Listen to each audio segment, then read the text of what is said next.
सृष्टौ या सर्गरूपा जगदवनविधौ पालनीया च रौद्री संहारे चापि यस्या जगदिदमखिलं क्रीडनं या पराख्या पश्यन्ति मध्यमाथो तदनु भगवती वैखरी वर्णरूपा सास्मद्वाचं प्रसन्ना विधिहरिगिरिशा राधितालङ्करोतु भगवत्यै नमः पराम्बिकायै नमः। चल इसको बंद कर दोगे बाबू, दोनों को इसको बंद कर।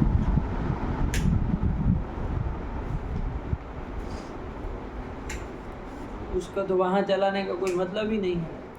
आता है उसका पाँव, हवा आती है उसकी, बीरबल की खिचड़ी की तरह हो जाएगा वो तो, हैं? नहीं मतलब आग यहाँ लगाओ और ऊपर 10 फीट ऊपर वो कटलोई में वो चावल वावल डाल के रखो, ऐसे कैसे पकेगा?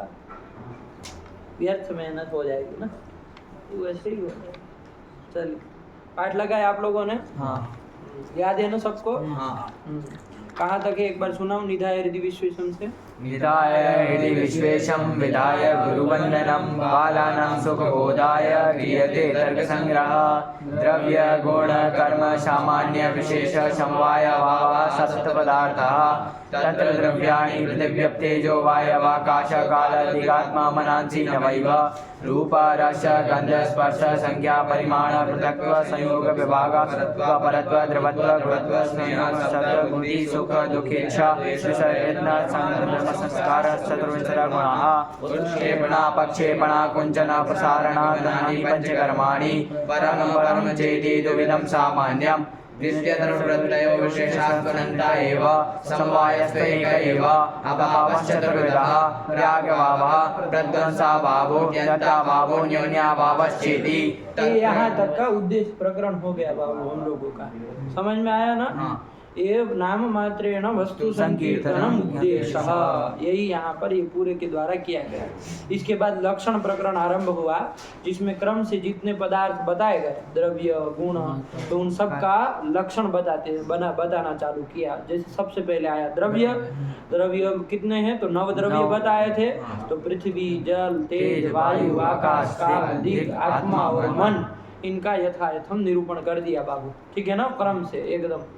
और हम लोगों ने उसको देख भी लिया, सबको सब ध्यान है ना, याद है ना पूरा का पूरा?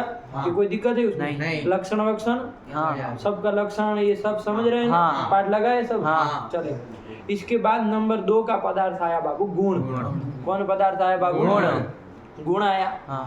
गुण में कितने हैं गुण? तो अभी अभी आप लोगों ने उद्देश्य प्रकरण में पढ़ा कि चतुर्विंशतिः गुणाः। उसमें सबसे पहला गुण क्या है बाबू? रूप। उस रूप को कल हम लोगों ने पाठ में देखा, ठीक है ना? क्या कर दिया? रूपस्य किम लक्षणम? चक्षुर्मात्र ग्राह्यत्व विशिष्ट गुणत्वम रूपस्य लक्षणम। क्या बना? चक्षुर्मात्र ग्राह्यत्व विशिष्ट गुणत्वम रूपस्य लक्षणम। यही कर दिया है कि नहीं? विशिष्ट वाला जोड़ करके बोला जाए, है कि नहीं? विशिष्ट वाला बोला जाए, कोई संदेह नहीं, फिर कोई सती उठाने लगे, कोई कुछ उठाने लगे। अब आप समझ तो गई ही है कि नहीं? एक रूप से याद रखे कि चक्षुर्मात्र ग्राह्यत्व विशिष्ट गुणत्वम रूपस्य लक्षणम। इसमें बाबू हम लोगों ने पदकृत्य भी इसका कर लिया कि नहीं कर लिया? है कि नहीं है? कि भाई कौन सा पद हटा देने पर क्या दोष आएगा और उसको वारण करने के लिए ये पद देना पड़ेगा, ये सब चीजें विचार कर लेना। यही होता है पदकृत्य बापू। पदकृत्य इसी को कहते हैं ना, पदों का कृत्य, है कि नहीं? मतलब पदों का कार्य बताना, प्रयोजन बताना कि ये पद इसलिए है। आया कि नहीं आया? जैसे यहाँ पर बाबू केवल विशेष्य दल ही रखा जाए, विशेषण दल का अनुपादान कर दिया जाए, तो लक्षण का स्वरूप क्या बनेगा? गुणत्वम रूपस्य लक्षणम। यही बनेगा। तो सीधी सीधी बात है, आप लोग समझ ही रहे। गुणत्वम रूपस्य लक्षणम करेंगे तो क्या दोष आएगा? अतिव्याप्ति दोष आएगा। कहाँ अतिव्याप्ति है? पृथ्वी में, जल में, तेज में। पृथ्वी जल तेज में, इन सब में चूंकि गुणत्वम है कि नहीं है? क्योंकि ये सब पृथ्वी जल तेज ये सब गुण है, तो इसमें गुणत्वम आपका चला जाएगा ना? नहीं। रस आदि में क्या अंडबंड बोल रहे? पृथ्वी जल तेज क्या होता है? पृथ्वी जल तेज क्या होता है? गुणत्वम रूपस्य लक्षणम रखे ना, गुणत्वम कहाँ रहेगा? कहाँ रहेगा गुणत्वम? गुणों में। तो बोलो ना इतना गुण गुण गुण गुण क्या कर रहे हो? गुण में रहेगा, नहीं बोलना आता है। कहाँ रहेगा गुणत्व? गुण में रहेगा। तो फिर तो आप कर रहे हैं केवल रूप का लक्षण, और जा रहा है वो 24 के 24 गुणों में जा रहा है। तो रूप को मान लो आपको लक्ष्य था, लेकिन रसादि जो त्रयोविंशति है 23 है, वो आपके लक्ष्य नहीं न थे। तो अलक्ष्य में लक्षण चला गया तो क्या दोष आया? कहाँ ये पृथ्वी को घुसा दिए? पृथ्वी जल तेज कहाँ से आ गया बताओ? पृथ्वी में जाएगा गुणत्व कभी? अरे वो सब द्रव्य है ना, उसमें कहाँ गुणत्व रहेगा? तो फिर चलिए, तो गुणत्व एक, इसका वारण करने के लिए हमको क्या देना पड़ेगा बाबू? विशेषण दल। क्या विशेषण दल देना पड़ेगा? सीधा बोलो ना कि ये विशेषण दल देना पड़ेगा। पूछना क्यों पड़ रहा है कि क्या विशेषण दल देना पड़ेगा? मात्र ग्राह्यत्वम, ये विशेषण देना पड़ेगा। ये उत्तर नहीं बोलना आता है। अब लबर धबर विशेषण दो, फिर पूछो कि विशेषण क्या है, तब आप श्रीमान जी के मुखों से सुनने को मिले। अरे सीधे बोलो कि चक्षुर मात्र ग्राह्यत्वम, ये विशेषण देना पड़ेगा। ये उत्तर हुआ कि नहीं हुआ? तो फिर चक्षुर मात्र ग्राह्यत्वम ये कहना पड़ेगा। तो जब ये कह देंगे कि चक्षुर मात्र से ग्राह्य होते हुए जो गुण है वो रूप है, ये जब हमने कह दिया तो अब रसादि में अतिव्याप्ति होगी नहीं, क्योंकि उसमें रसादियों में गुणत्वम तो है बाबू, लेकिन क्या नहीं है? चक्षुर मात्र ग्राह्यत्वम नहीं है। क्या नहीं है? चक्षुर मात्र। ये लड़का बोलता नहीं है क्या पाठ लगाते समय? तो फिर इतना हिचक क्यों हो रही तुमको? क्या नहीं है रसादियों में? चक्षुर मात्र ग्राह्यत्वम, ग्राह्यत्वम ये चीज नहीं है। चक्षुर मात्र ग्राह्यत्वम नहीं है बाबू, है कि नहीं?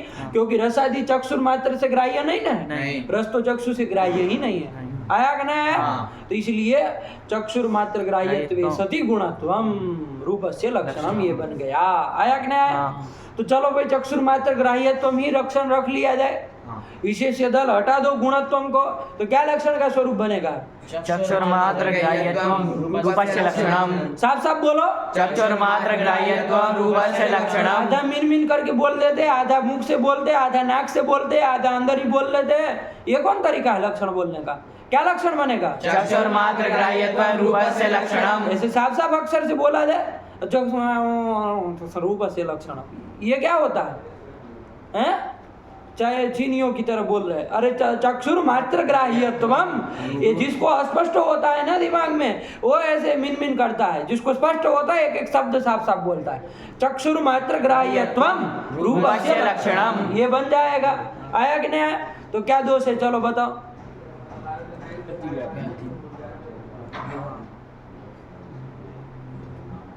ये समझ में नहीं आया।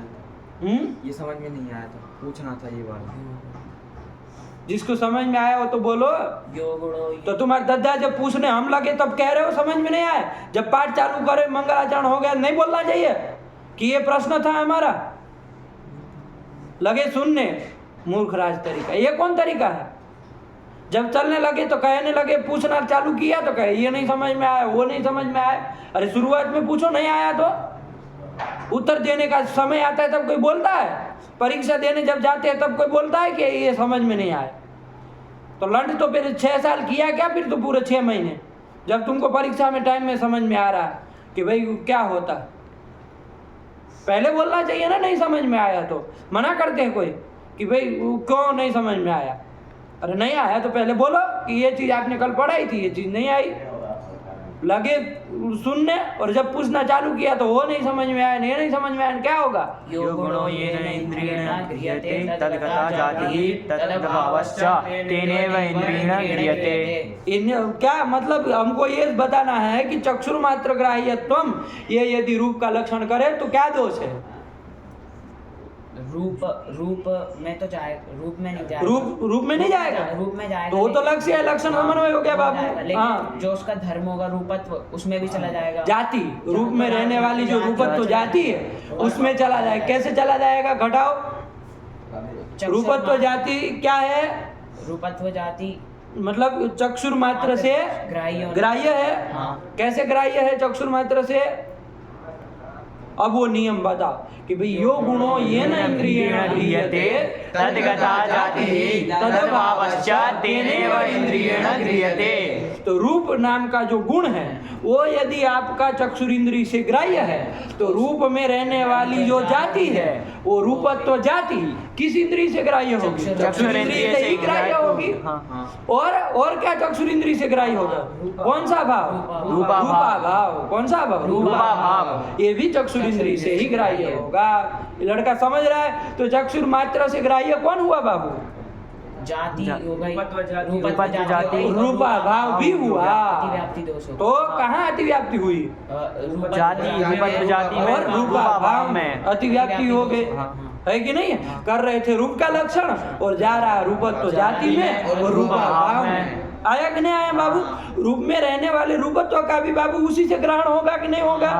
और रूपा भाव का भी उसी से ग्रहण होगा। रूपा भाव तो साफ साफ आपको समझ में आ रहा है कि नहीं आ रहा? ये रूपत्व जाति का भी समझ में आएगा, है ना? जैसे जैसे हम वो जाति को समझने लगेंगे ना वैसे वैसे आपको समझ में आ जाएगा, है कि नहीं है?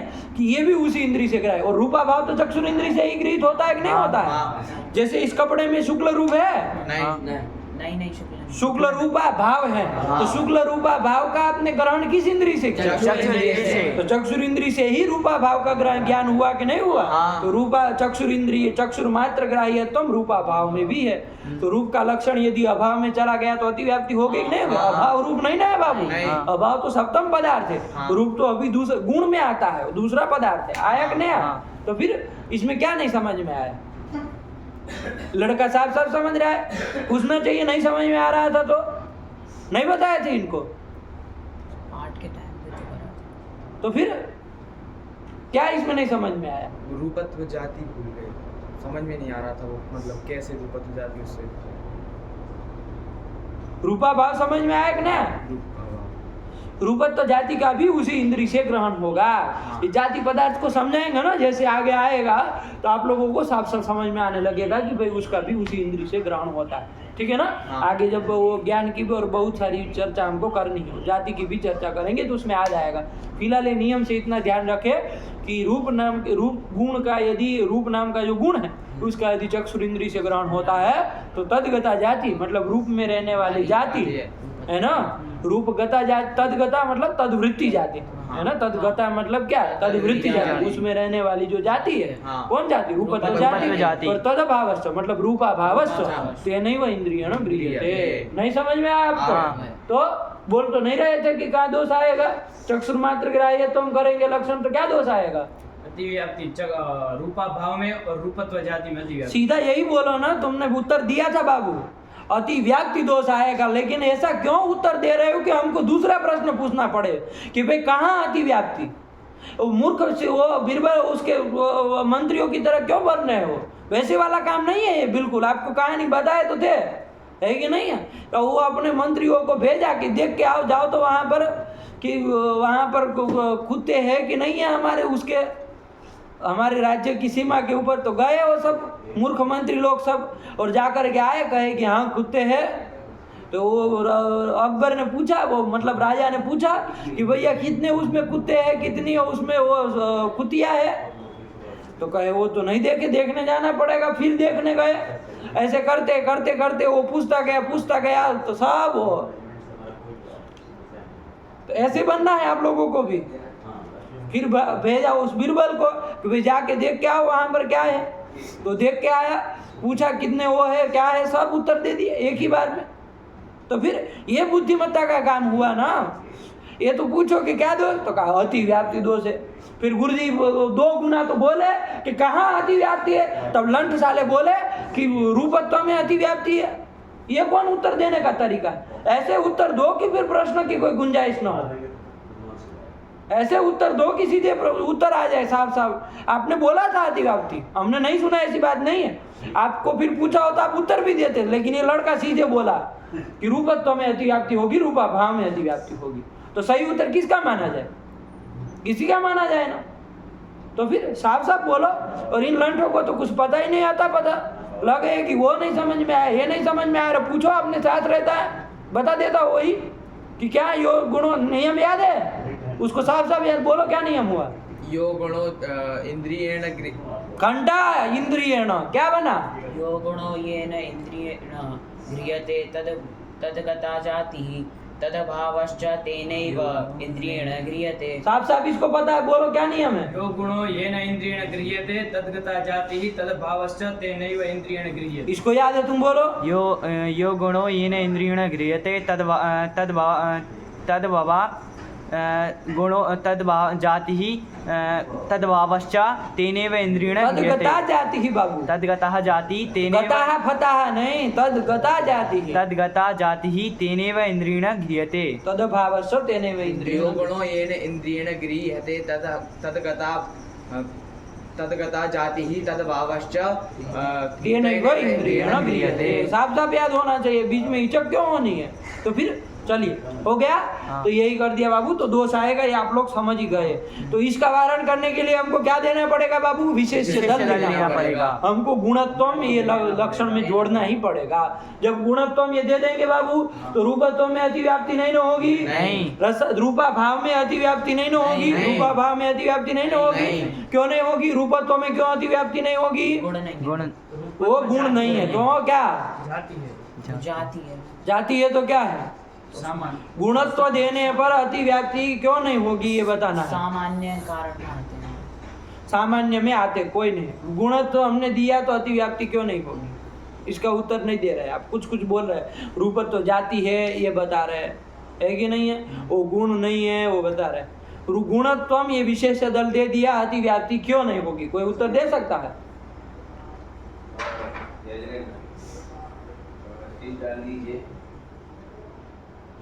बोलो, कोई नहीं है, सीधा उत्तर दो। उठ पटाएंगे है ना, जो हम लोगों को बोलने की आदत हुई है ना, हम दिमाग में जो हमको लगता है कि हाँ भाई इतना हुआ, भाई वो जाती है तो काम हो गया। ये उत्तर थोड़ी ना हुआ, ऐसे किसी को बताएंगे? अतिव्याप्ति का वारण ऐसे बोलेंगे कि रूपत्व तो जाती है, तो क्या हो गया? गुणत्व विशेष दल देने पर अतिव्याप्ति का वारण कैसे हो? उसका उत्तर बोलो, क्या कहोगे? क्या बोलो? अक्के बक्के रह गए तुम तो। अरे बोलो ना जो समझते हो। रूपत्व जाति है, रूपत्व जाति है तो क्या हो गया? हमने मना किया? हम भी कह रहे रूपत्व जाति है, रूपा भाव अभाव है, हम भी कह रहे। इससे ये बताओ कि गुणत्व देने पर अतिव्याप्ति का वारण कैसे हुआ? गुणत्व देने से गुण में ही जाएगा वो लक्षण। अब कुछ पास पहुंच रहे हो तो कहाँ जाएगा वो हमको मत बताओ। अतिव्याप्ति क्यों नहीं हुई? अतिव्याप्ति अब क्यों नहीं होगी, ये उत्तर दो। पास आ रहे हो धीरे धीरे। अरे मूर्ख राजो, उसमें गुणत्व नहीं है, इतना नहीं बोल पा रहे आप लोग। अरे उसमें गुणत्व नहीं है तो नहीं जाएगा लक्षण, इतना ही उत्तर देना है। क्या उसमें गुणत्व नहीं है, नहीं ना जाएगा उसमें? वो गुण होता है तो उसमें गुणत्व जाता है कि नहीं है? वो गुण नहीं है इसलिए उसमें गुणत्व नहीं जाएगा, इतना उत्तर देना है। और फालतू का वो जाती है न वो अभाव है, हमें क्या करना है भाई? वो जाती है तो क्या करें हम? सर पे चढ़ा ले। अभाव है तो उसको कहा गोदी में बिठा के रखे, क्या करें हम? हैं? करे तो करे क्या? अरे प्रश्न क्या है आपके सामने, उसका उत्तर दो कि गुणत्व ये विशेष दल दे दिया तो अतिव्याप्ति क्यों नहीं होगी, तो क्या उत्तर दोगे? वो गुणत्व नहीं है इसमें, हैं? गुणत्व नहीं है वो।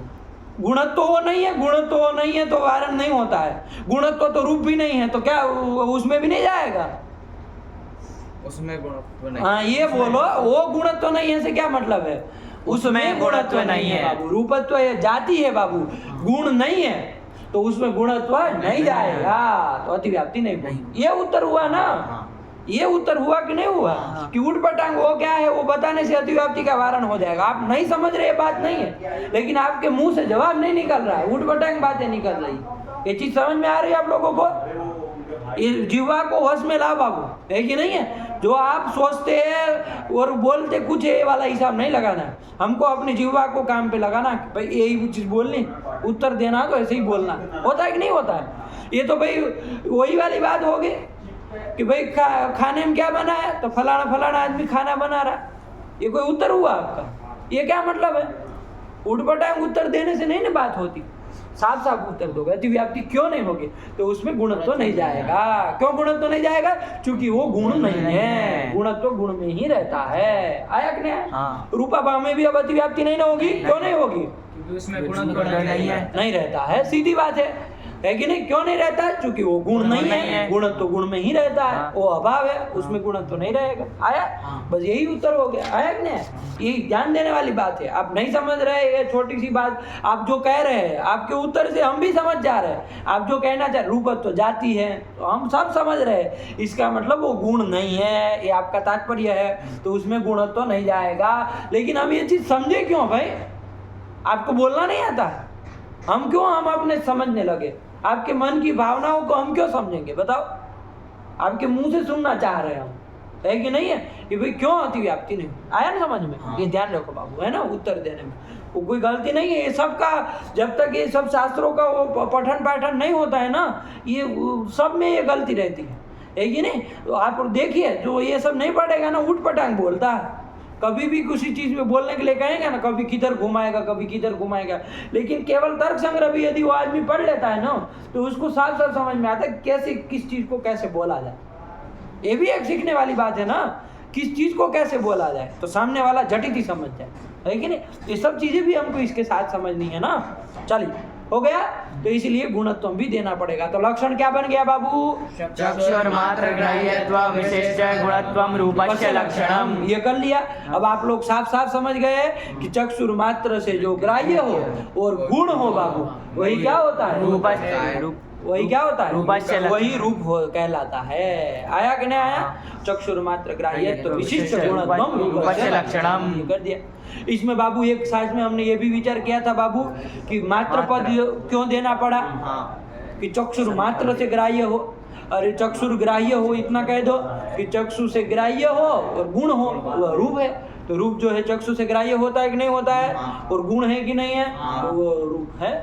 चला जाएगा चक्षुर ग्राह्यत्व विशिष्ट गुणत्वम रूपस्य लक्षणम। यही कर लो, मात्र पद का अनुपादान कर दो, मतलब हटा दो उसको, न रखो, तो क्या दो? संख्या और संयोग में भी चला जाती हो जाएगा, अतिव्याप्ति हो जाएगी। ये समझ करके कह रहे हो ना? कैसे अतिव्याप्ति होगी, घटा के बताओ। संख्या जैसे ये दो आंखें बंद संख्या है, आंखें बंद करके भी छू के स्पर्श करके देखेंगे तो पता चल जाएगा कितनी संख्या है। तो अतिव्याप्ति आपको देनी है अभी। तो लक्षण बना है चक्षुर, क्या लक्षण बना है? चक्षुर्मायत्व तो विशिष्ट गुणत्वम रूपस्य लक्षणम, ये लक्षण बना है। आपको अतिव्याप्ति देनी है।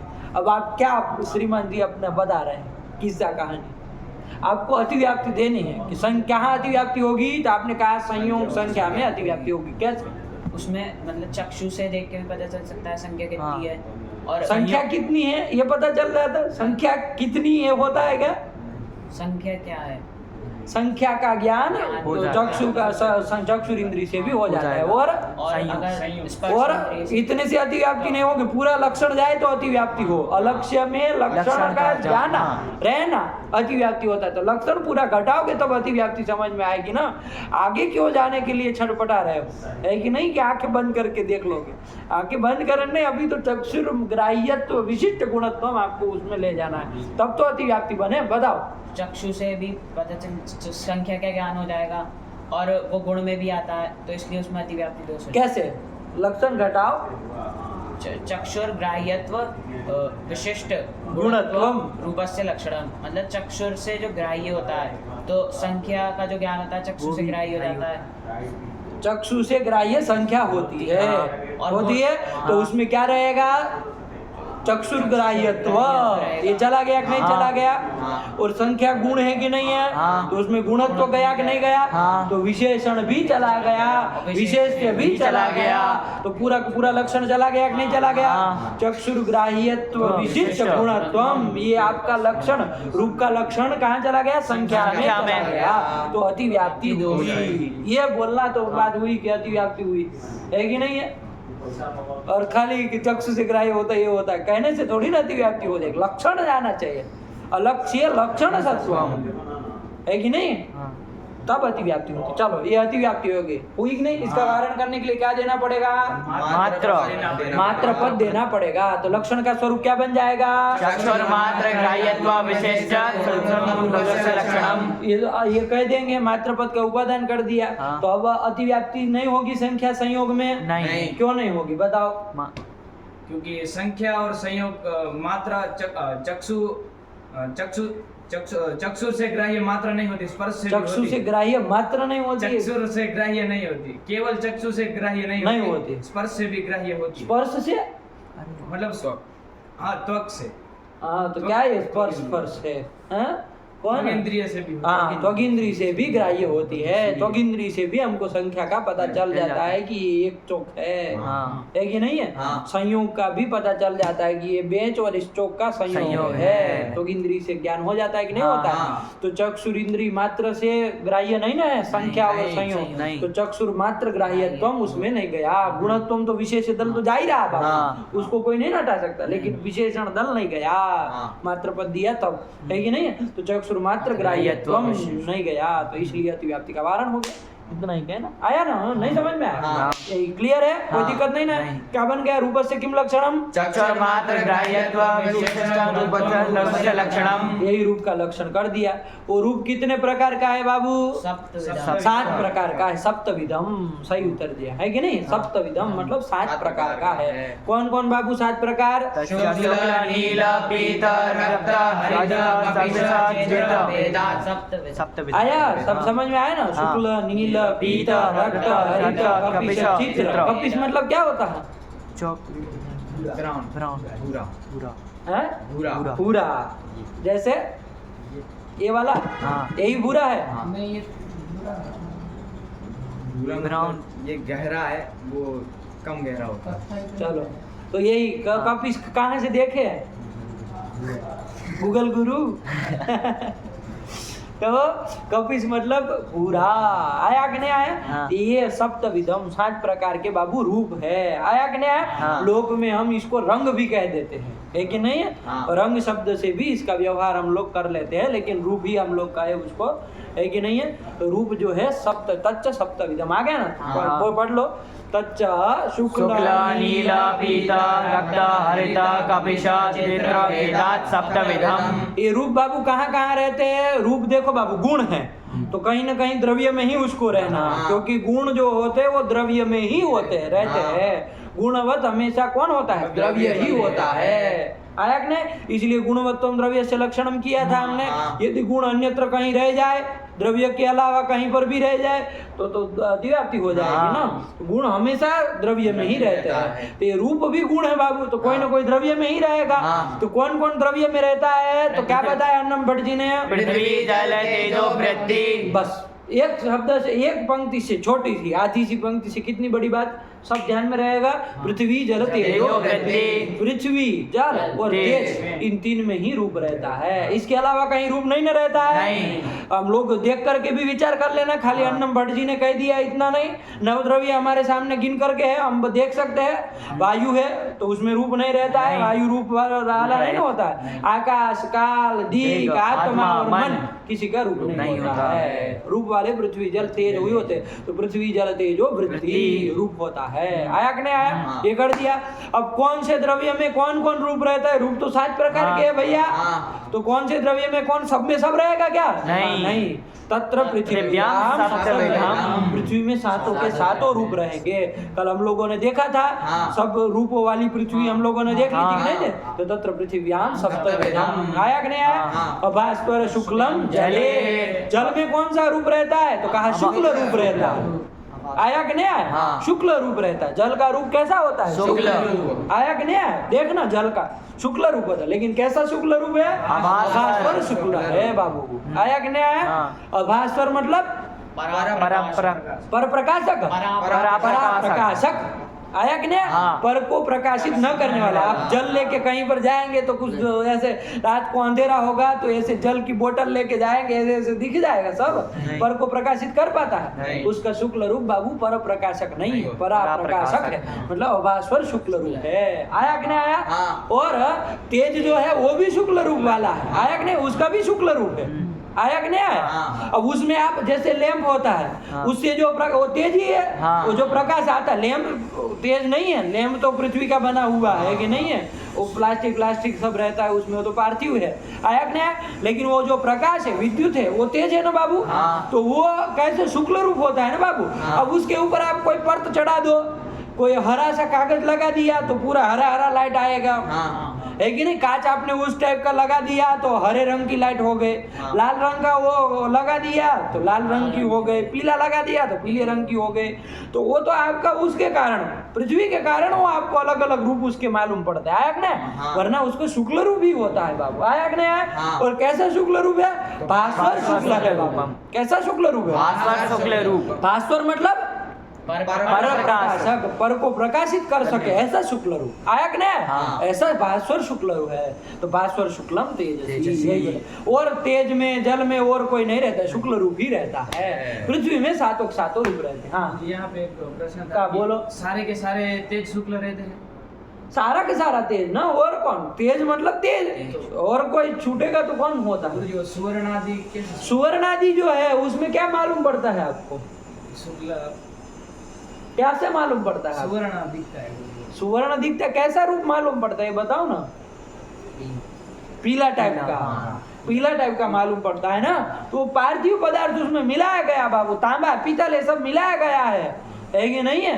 तांबा पीतल ये सब मिला है ना, वो शुद्ध सोना नहीं है, वो है कि नहीं है? जो गले में हार वार पहनते हैं वो खाली सोने का तो बनेगा भी नहीं वैसे, है कि नहीं? उसमें मिलाना ही पड़ेगा, आवश्यक होता है। तो वो सोना, वो तांबा पीतल जो रहता है वो सुवर्ण नहीं ना बाबू, वो तो पृथ्वी है, तो वो तो पीला होता है, उसके कारण उसमें वो क्या आ जाता है बाबू? अन्य अन्य रूप का वो मालूम पड़ता है, आया कि नहीं आया? वरना तेज मतलब उसमें वो पर प्रकाशक ही होता है, आया कि नहीं आया? हाँ। चलिए, पर प्रकाशक शुक्ल रूप ही रहता है, मतलब भास्वर शुक्ल ही होता है, आया कि नहीं आया? हाँ। चलो ये किया, हो गया। हाँ। इसके बाद कौन आया बाबू? रस रस। कौन आया? रस। रस आया बाबू, है कि नहीं है? नंबर 2 का गुण कौन आया? रस। रस किसको कहेंगे बाबू, है कि नहीं? रस किसको कहा जाए? रस भी गुण है कि नहीं है? नंबर कितने नंबर का? 2 नंबर का। तो रस है, रस किसको कहा जाए बताओ? चलो रस की क्या व्याख्या करेंगे? रस होता है ना, खट्टा, मीठा, तीखा, कड़वा, है कि नहीं? ये सब रस होते हैं ना, यही तो रस होता है। रस मतलब आम का रस, वो रस नहीं जो आता है, रस से वो तात्पर्य नहीं है कि नहीं है?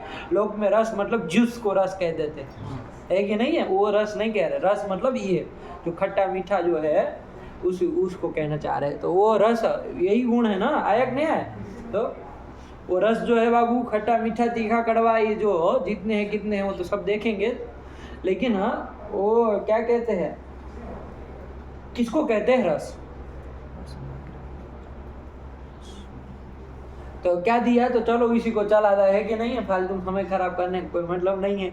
आप लोगों ने कुछ सोचा हो, कुछ हो तो बोलिए, और ना फिर बढ़े आगे ना। 1 घंटा हम आपके मुंह ताके, आप हमारा मुंह ताके, तो भी कोई मतलब नहीं है ऐसे बैठने का। कोई हो तो बताओ, कुछ है अपने दिमाग खोपड़े में कुछ भरा हो तो बताओ। है चंदन को कुछ झलक रहा है रस का, कुछ है रस टपक रहा है उसके दिमाग में, कुछ क्या बताओ? शशांक को, शशांक क्या है? शशांक अब काजरी वाले कहाँ बताएंगे कि रस क्या होता है? चलिए, तो बाबू रसना ग्राह्यो गुणो रस, क्या लिखा? रसना ग्राह्यो गुणो रसः। रस का स्वरूप बता रहे अन्नम भट्ट जी। रस किसको कहा जाए? तो कहा रसना ग्राह्यो गुणो रसः, कि रसना से ग्राह्य होने वाला जो गुण है उसको क्या कहते हैं? रस है। रसना से ग्राह्य, रसना मतलब जानते हैं ना? रसने इंद्रिय बाबू, इंद्रिय। रसना जली इंद्रिय में आया था ना? हाँ। जली इंद्रिय थी ना? हाँ। तो रसना इंद्रिय कहाँ उसका स्थान बताया था? जिह्वा के अग्रभाग में उसका स्थान है ना? हाँ। आया कि नहीं आया? और काम क्या ग्रहण करती है? रसग्राही का होती है कि नहीं हाँ, होती है? तो रसना से ग्राह्य जो होता है और गुण हो, हाँ। वो क्या है बाबू? रस है, रस कहलाता है। तो रसना ग्राह्यो गुणो रस। आया कि नहीं आया? रस जो होता है खट्टा मीठा, जितना ये जितने भी रस होते हैं वो रस का ग्रहण किस इंद्रिय के द्वारा होता है? रसनेंद्रिय के द्वारा ही होता है। हाँ। तो रसना से ग्राह्य हुए कि नहीं हुए, हाँ। आया कि नहीं आया, और गुण है कि नहीं है, हाँ। तो यही आपका रस है, आया कि नहीं है। तो रसना ग्राह्यो गुणो रसः, ये तो रस का स्वरूप बता दिया। हाँ। लक्षण बताना हो तो बोल देंगे ना आप, हाँ। लक्षण में कोई दिक्कत नहीं ना है। नहीं। असाधारण धर्म जो होता है वो लक्षण होता है। हाँ। बहुत से लोग हैं जो कल से छटपटा रहे हैं कि हम बताए रस का लक्षण कि क्या होता है। चलो बताओ शशांक, क्या होता है। रसना ग्राह्यत्व विशिष्ट गुणत्वम रूपस्य रसस्य लक्षणम। रसस्य लक्षणम, आया कि नहीं आया। हाँ। यही है, देखो शशांक कल से लगा था वो रस का लक्षण करने में कल हम जा रहे थे तब बता रहा था कि रस का ऐसा लक्षण बनेगा मैंने कहा वाह, रस का लक्षण बन जाएगा ऐसे, सही बात। वो पहले तो कहा कि रस का लक्षण मैंने बनाया, वो कहा रस का लक्षण मैंने बनाया। मैंने कहा क्या है फिर रस का लक्षण बताओ, तो बोला सीधा यही। तो मैंने कहा ठीक है ऐसे मतलब अन्नम भट्ट जी का ही वो काम पेस्ट कर लिया है। रसना ग्राह्यत्व सति गुणत्वम, यही है ना बाबू। हाँ। रसना ग्राह्यत्व विशिष्ट गुणत्वम रसस्य लक्षणम, सीधा सीधा बाबू बात है। इसमें विशेषण दल क्या है, विशेष्य दल क्या है, चंदन महाराज बताएंगे क्या है। रसना ग्राह्यत्वम विशेषण दल है, विशेषण है और गुणत्वम विशेष दल है। गुणत्वम विशेष है बाबू, आया कि नहीं आया। हाँ। यदि इसमें विशेषण दल का अनुपादान कर दिया जाए, है कि नहीं है, तो हाँ। लक्षण का स्वरूप क्या हो जाएगा। गुणत्वम रसस्य लक्षणम। गुणत्वम रूपस्य रसस्य लक्षणम। लक्षणम। तुम नहीं बोले, कौन बोला, चंदन महाराज। वहीं के वहीं मतलब है, रूप में ही दिन भर चलते रहे सालों भर। चलो क्या बना, गुणत्वम रसस्य लक्षणम। रस का चल रहा है ना बाबू, गुणत्वम रसस्य लक्षणम। तो देखो रस जो है वो गुण है कि नहीं है, हाँ। उसमें गुणत्व तो रहेगा कि नहीं रहेगा, हाँ। तो लक्षण समन्वय हो गया, गुणत्वम रसस्य लक्षणम। कोई दिक्कत नहीं ना है, तो फिर क्या दिक्कत है, यही लक्षण बना लो। रूप आदि 23 गुणों में भी अतिव्याप्ति दोष होता है। रूप आदि 23 में अतिव्याप्ति हो जाएगी। आदि से चंदन महाराज कौन कौन लेंगे, रूप रस गंध नहीं रूप गंध स्पर्श संख्या परिमाण हाँ, पृथक्त्व संयोग है ना, रस नहीं ना बोलोगे। नहीं। तो लड़का सोच समझ के बोला है कि रूपादि 23 में अतिव्याप्ति होगी। अब आपको देखना है कि रूपादि 23 आप क्या पकड़ेंगे, है कि नहीं है। अब तो रूपादि 23 कौन है शशांक होगा, रूप गंध स्पर्श आया संख्या। ना, रस नहीं लोगे। नहीं। अरे रस तो लक्ष्य है ना बाबू, वहाँ थोड़ी ना अतिव्याप्ति कही जाएगी। तो रूप गंधादि ऐसे बोला जाए, है कि नहीं, रूपादि 23 कहते हैं ना। तो हम लोगों का स्वभाव है कि नहीं है, कि रूप से के रस पकड़ते हैं, इसलिए क्या बोला जाए, रूप गंधादि में अतिव्याप्ति होगी।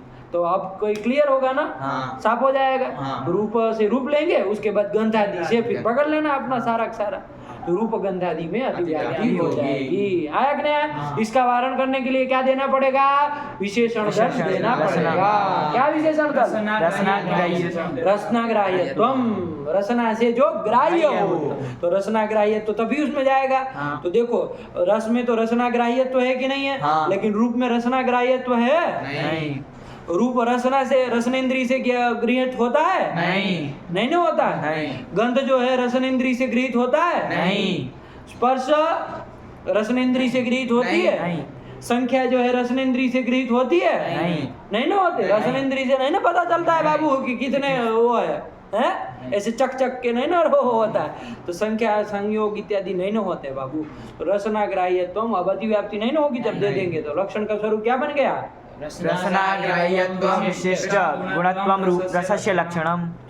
क्या बन गया, रसनाग्राह्यत्व विशिष्ट गुणत्वम रसस्य लक्षणम। ये कर दिया। आया कि नहीं आया? हाँ। तो चलो अब रसनाग्राह्यत्वम इतना ही रख लो, विशेषण दल ही रख लो, गुणत्वम हटा दो। चलो बताओ गुणत्वम रखने की क्या जरूरत है। रसनाग्राह्य तो रस ही होता है, रसनेन्द्रिय से तो रस का ही ग्रहण होता है। तो रसनेन्द्रिय रसनाग्राह्यत्वम रसस्य लक्षणम, यही कर लो।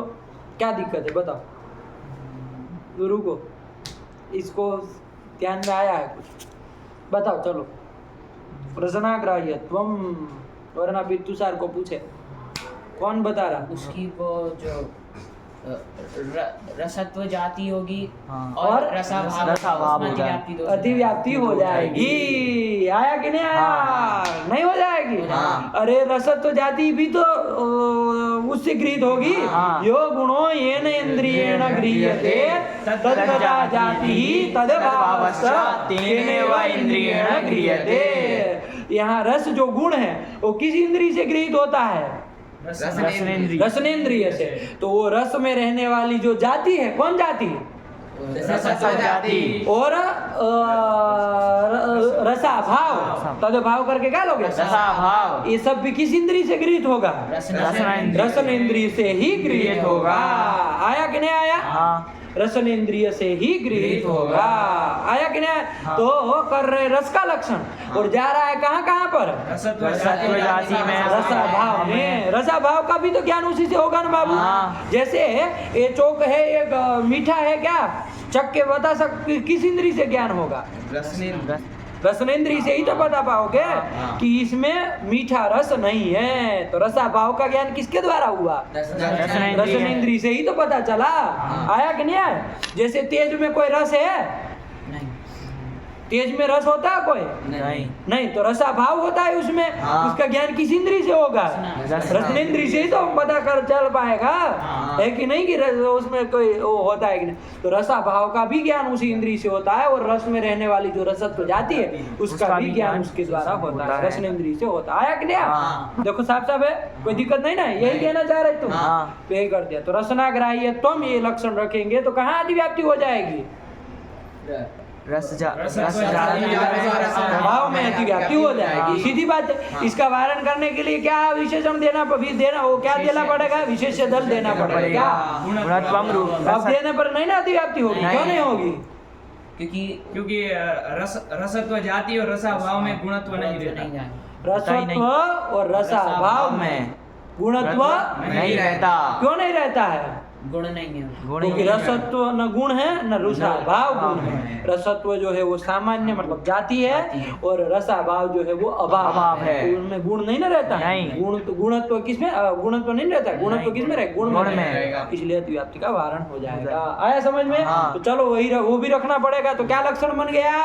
रसनाग्राह्यत्व विशिष्ट गुणत्वम रसस्य लक्षणम। आया कि नहीं आया? हाँ। क्या बन जाएगा? रसनाग्राह्यत्व विशिष्ट गुणत्वम रसस्य लक्षणम। यही बन गया। अब रस में लक्षण समन्वय हो जाएगा, कहीं हाँ। अतिव्याप्ति भी नहीं है। हाँ। रस जो है वो रसनाग्राह्य होता है कि नहीं होता है? हाँ। और गुण है कि नहीं है? हाँ। तो उसमें रसनाग्राह्यत्व भी रह गया और गुणत्व भी रह गया।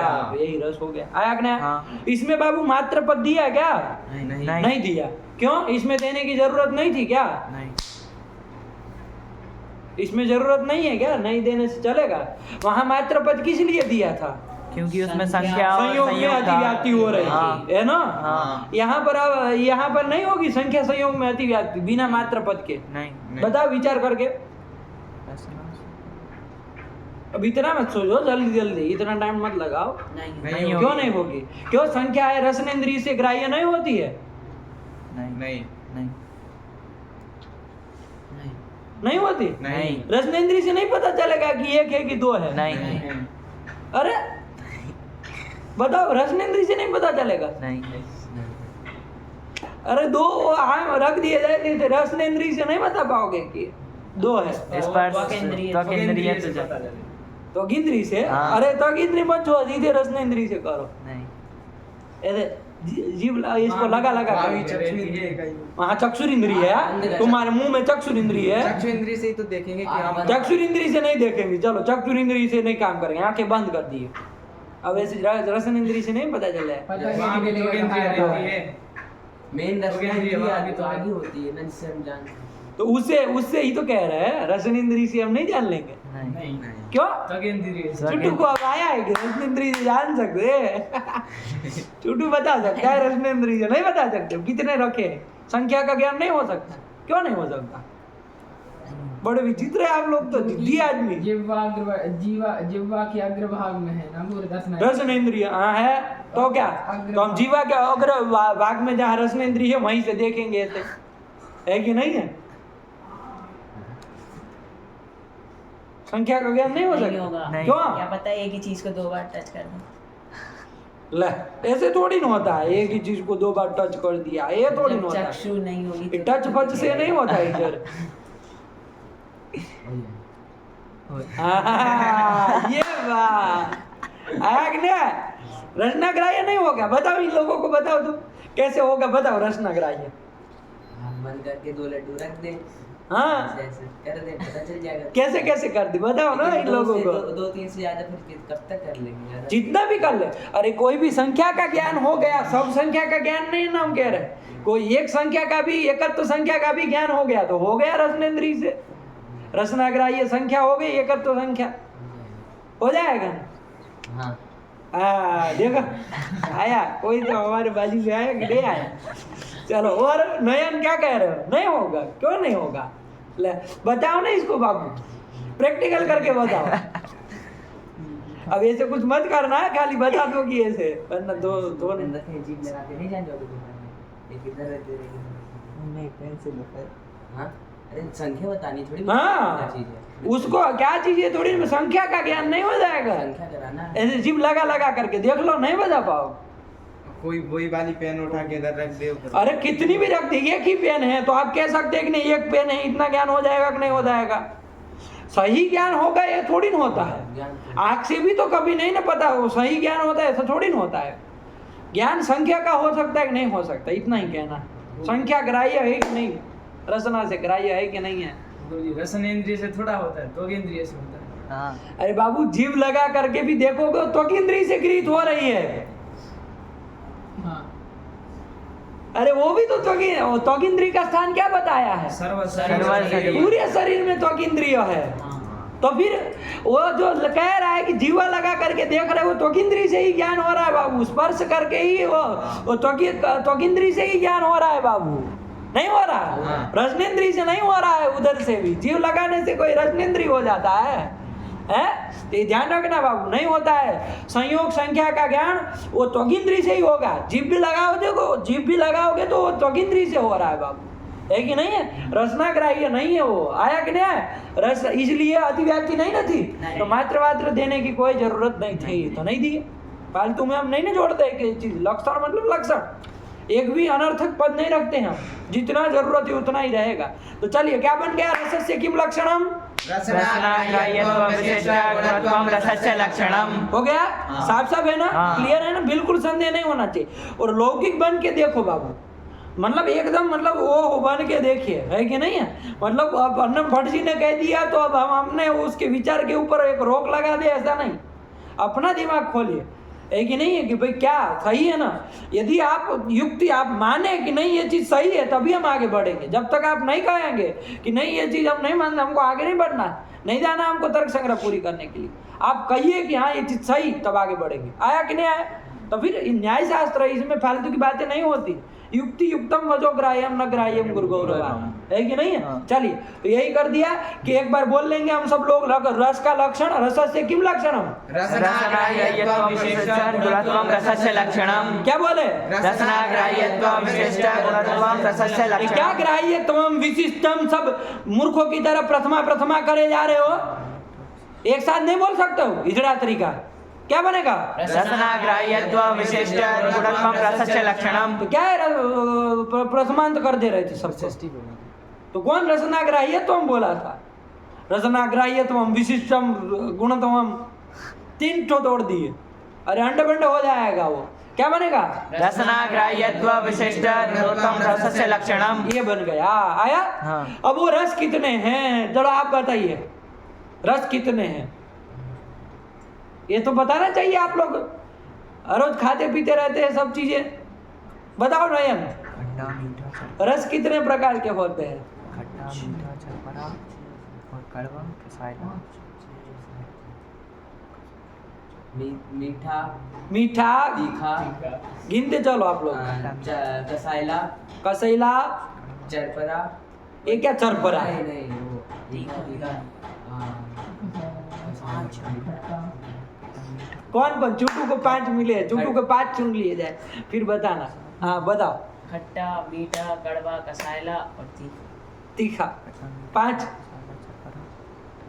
क्या क्या? खट्टा, मीठा, कड़वा, कसाइला, तीखा। वो नमक जो होता है उसका खारा उसका कैसा खारा नहीं होता है, हाँ खारा नहीं होता है। हाँ तो कितने प्रकार के हुए? 6 और कोई हो तो बताओ। इतने ही तो होते हैं। हाँ देखो क्या कह रहे हैं, साचा सच मतलब रसश्च, रस जो है वो कितने प्रकार का है? तो क्या कह रहे, पढ़ो। मधुरा लवण कटु कषाय तिक्त वेदात् षड्विधः। षड्विधः, रस जो है वो कितने प्रकार का है? 6 प्रकार का है बाबू, 6 प्रकार का। कौन 6 प्रकार है? तो एक एक देखो बाबू। मधुर सबसे पहला आया, मधुर। मधुर मतलब जानते हैं ना, हाँ। मीठा है कि नहीं, मधुर। हाँ। फिर अम्ल, अम्ल अम्ल, अम्ल मतलब जानते हैं ना, अम्ल मतलब आंवले खट्टा खट्टा खट्टा, नींबू का, आंवले का होता है ना, कैसा होता है? खट्टा। तो अम्ल, अम्ल मतलब खट्टा। तो मधुर अम्ल, उसमें संधि हो गई है। कौन संधि हो गई है? तो क्या बन गया है? मधुर अम्ल, ये हो गया। इसके बाद क्या है बाबू? लवण। लवण, लवण मतलब,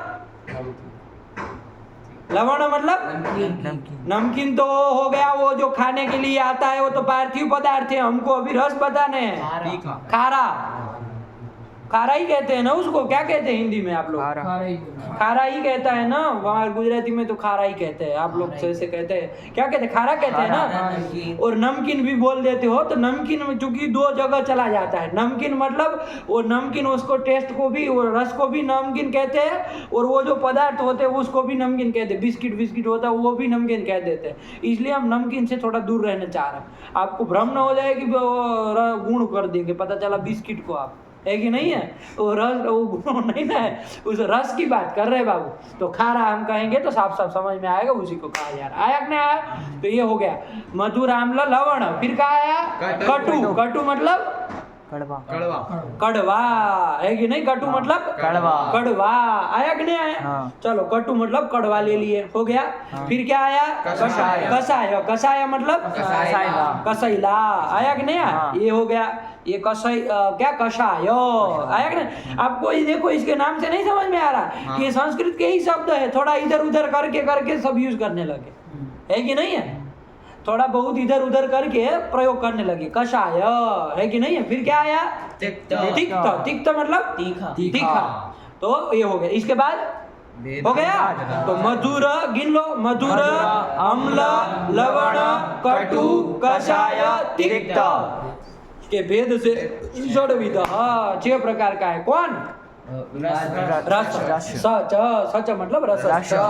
रस जो है वो मधुराम्ल लवण कटु कषाय तिक्त भेदात् षड्विध 6 प्रकार का रस होता है। और कोई होता है बताओ, और कोई होता है बता दो, क्योंकि इदम इत्थम है 6 ही प्रकार का होता है। हाँ, क्या बोले? ये कसाय मतलब क्या होता है? कसैला किसका होता है? कसैला करेले का करेला तो कड़वा हो गया पागल तरीके। कसायला आंवले का आंवले का कसायला रहता है। करेले का कड़वा रहता है। दुनिया कहती है करेला कड़वा होता है, हाँ और तुम कसैला कसैला कर रहे हो। कौन से जंगल में पैदा हुए? भारत के जंगल में पैदा हुए हो तो तब भी जानते कुछ विदेशियों के जंगल में पैदा हुए लग रहा है। आंवला होता है कसायला। आंवला कसैला होता है, खट्टा नहीं होता है। कसायला होता है। नींबू खट्टा होता है। नींबू खट्टा होता है, और आंवला का थोड़ा थोड़ा कसैला टाइप का आता है। हाँ खट्टा भी रहता है, लेकिन वो थोड़ा थोड़ा कसैला टाइप का भी होता है कि नहीं? कासार, कसाई, कसैला कहते हैं, है कि नहीं? तूरा टाइप का, हाँ। तूरा। जैसे मूला रहता है उसका सब्जी में, मूली। मूली, मूली नहीं होती कसायला। मूली का नहीं रहे, मूली का तीखा टाइप का, तीखा, तीखा रहता है, हाँ। आँख में आंसू ला देता तीखा तीखा, है कि नहीं? कसैला आया कि नहीं? इसमें थोड़ा अनुभूत होता है कि नहीं? हाँ। कसैला। और आयुर्वेद में अभी बहुत आता है। आयुर्वेद हाँ। के जो दवाएं होती है ना, हाँ। उसमें कसाई का वो आता है, कसाई रंग का, वो कसाई रस आता है, वो होता है उसमें। ठीक, चलिए। तो ये कितने प्रकार का है बाबू? षड्विध। आया कि नहीं आया? 6 प्रकार का रस होता है। आया कि नहीं आया? हाँ। अब रस कहाँ कहाँ रहता है? रस है, गुण है बाबू, वो तो कोई ना कोई द्रव्य में ही रहेगा। तो कौन कौन द्रव्य में रहेगा, ये प्रश्न होगा कि नहीं होगा? तो कौन कौन होगा अपने आप पहले देख लो। पृथ्वी में रहता है कि नहीं रहता है? पृथ्वी में रस होता है, मानते हैं। जल में रस होता है कि नहीं होता है? जल में भी रस होता है कि नहीं है? उसका भी रस होता है ना। उसके बाद कौन है बाबू? तेज, तेज में रस होता है? नहीं। देख लो, तेज आ रहा है ना रसनेंद्रिय से, देखो रस है कि नहीं है? नहीं। रसा भाव का भी तो उसी से ग्रहण करेंगे, ऐसे करके देख लो आ रहा है कि नहीं आ रहा है। होता है कभी? नहीं ना होता। फिर वायु का होता है रस? नहीं। वायु में रस नहीं ना होता। फिर आकाश में? नहीं। काल? नहीं। दिक में? नहीं। आत्मा में? नहीं। मन में? नहीं। कहीं नहीं। कहाँ कहाँ होता है? पृथ्वी और जल में। देखो अन्नम भट्ट जी क्या कह रहे हैं, रस कहाँ रहता है? पृथ्वी जल वृत्ति। पृथ्वी जल वृत्ति। पृथ्वी और जल में वृत्ति मतलब रहता है कौन? रस। दो में ही रहता है। नवो द्रव्यों में से 2 द्रव्यों में ही रस रहता है। आया कि नहीं? रहना द्रव्य में ही है, तो यही 2 द्रव्यों में रहेगा, पृथ्वी और जल में। अब ये प्रश्न होगा भैया पृथ्वी में भी 6 प्रकार का रस और जल में भी 6 प्रकार का रस रहता है क्या? नहीं।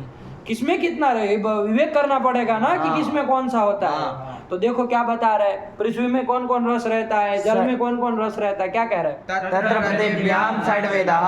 तत्र पृथिव्याम षड्वेदः। पृथ्वी में 6 प्रकार का रस रहता है। पृथिव्याम षड्वेदः। पृथ्वी में 6 प्रकार का जो रस है वो रहता है ना। मधुर, मधुर जैसे है, देख लो मधुर कौन सी पृथ्वी में बताओ? शक्कर है, आया कि नहीं आया? वो गन्ना है, शक्कर है, आम है कि नहीं है? सही से पका हो तो वरना उसमें खट्टा भी मिल जाएगा, वरना मीठा भी रहता है कि नहीं? मधुर, तो मधुर रस पृथ्वी में रहता है कि नहीं रहता? बहुत उदाहरण आप दे सकते हैं, है कि नहीं है? इसके बाद अम्ल, अम्ल बताओ, अम्ल रस कौन सी पृथ्वी में? कोई पृथ्वी बताओ कि जिसमें अम्ल रस रहा? अम्ल मतलब समझते हैं ना, तो वो जंगल में पैदा हुए हो, फटाक से बोलो कहाँ रहता है? नींबू जो है आपके उसमें अम्ल रस रहता है कि नहीं रहता? तो फिर इसमें इतना सोचते हैं कि अम्ल रस कहाँ रहता। तो ये नींबू जो पृथ्वी है ना बाबू, तो उसमें अम्ल रस रह गया, तो उसमें रहा। और फिर मधुर अम्ल, फिर लवण, लवण बताओ खारा किसमें रहता है? नमक। नमक, नमक क्या है? पृथ्वी है ना बाबू, पार्थिव पदार्थ है बाबू, उसमें खारा रह गया। आया कि नहीं आया? उसके बाद कटु। कटु, कटु जैसे मिर्च का कटु, कटु मतलब कैसा होता है? करेला, कड़वा। कटु मतलब क्या? कटु मतलब कैसा समझते हो? हाँ कड़वा समझते हो ना? तो कड़वा कहाँ होता है? मिर्च में। करेला। नहीं नहीं, ये मिर्च में तुम कहे, कैसे कह रहे हो? कड़वी होती है ना मिर्च।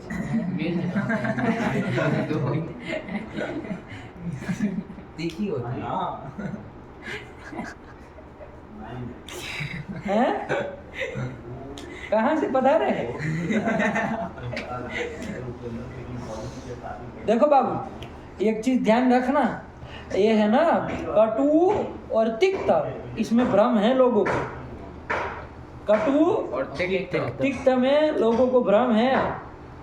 लोग आजकल कटु मतलब कड़वा और तिक्त मतलब तीखा ऐसा लेने लगे हैं, लेकिन वस्तुतः हम जहाँ तक सोच रहे हैं तो कटु मतलब बाबू तीखा और तिक्त मतलब कड़वा। ये है जो उसको तुम आप लोग उसको जो आप भ्रम समझ रहे हैं, वस्तुतः वो सही जा रहा है कि नहीं है? वो जो कह रहा है ना कि कटु मतलब कड़वा और मिर्च कड़वी होती है, जो बोल रहा है ना, तो कटु का मतलब चूंकि बाबू वो होता है तीखा, है कि नहीं है? हम लोगों कहते हैं तो कटु वचन बोलता है, मतलब कैसा? तीखे वचन बोलता है, ये उसका मतलब है कि नहीं है? कड़वा वचन मतलब वैसे कड़वा नहीं, तीखा, तो तीखा ज्यादा वो लगेगा ना, है कि नहीं? थोड़ा मतलब इसमें भ्रम है, थोड़ा देखना, है कि नहीं? और भी इसको आयुर्वेदादि शास्त्रों को देख करके हम निर्णय कर सकते हैं कि हमारे वस्तुतः कटु मतलब कौन सा लिया जाता है, तिक्त मतलब कि कौन सा लिया जाता है, क्योंकि वो बताएंगे ना।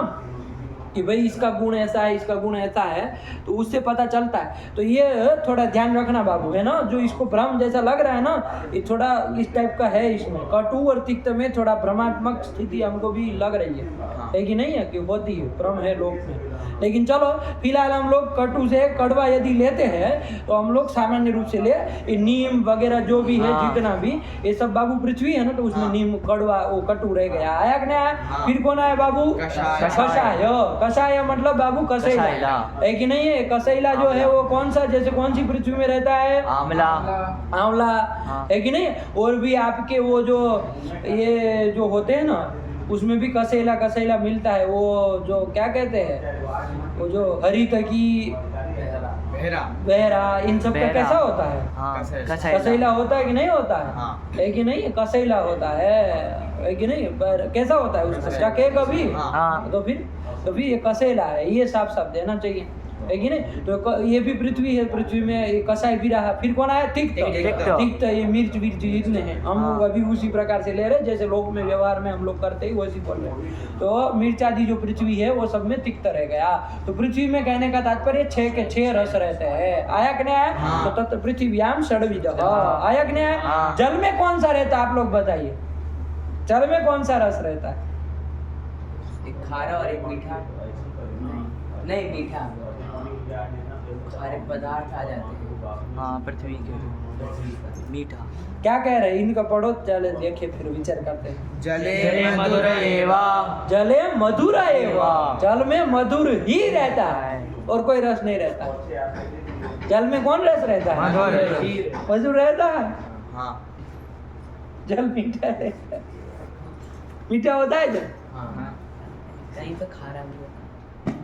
वो तो उसमें नमक डाल दोगे तो खारा लगेगा। अब उसमें आप समुद्र के उसमें तो वो नमक रहता है ना, वो नमक की मात्रा है उसमें, उसके कारण खारा लग रहा है। पानी का स्वभाव थोड़ी ना उसका, उसको फिल्टर कर दो, नहीं ना खारा रहेगा। तो फिर फिल्टर कर दो, उसका नमक की मात्रा जितनी है उसमें वो निकाल दो प्रोसेस करके, है कि नहीं है? तो रहेगा फिर खारा। तो फिर खारा वारा नहीं होता है। जले मधुर है, मधुर ही होता है। मधुर होता है कि नहीं होता है? जल में मधुर होता है। देखो देखो, लगता है मधुर कभी? जल में मधुर आता है? बारिश का पानी मधुर होता है। यहाँ का नहीं है, हमारे घर तरफ का बहुत मीठा पानी। आपके उधर है? हाँ, मीठा पानी बहुत। मतलब शक्कर डाल के मीठा करना, मीठा नहीं कह रहे? नहीं, स्वाभाविक रूप स्वाभाविक। से साफ पानी वो में ऐसे। अब उसमें वो डाल दिया तो कौन सा मधुर हुआ? गुड़ डाल दिए, एक गोटी गुड़ डाल दिए तो वो मधुर थोड़ी ना हुआ। वो तो फिर वो तो पार्थिव का अंश आ गया, है कि नहीं है? लेकिन ऐसे साफ साफ पानी हो, कुछ बिना मिला है, वैसा मधुर रहता है। किधर रहते हैं आप? अकाजरी। अकाजरी में मीठा पानी मिलता है। आपके उधर पानी मीठा होता है कभी? देखो, सुनो वाला मतलब चखे हो। कहीं का मीठा आता है, कहीं कहीं का।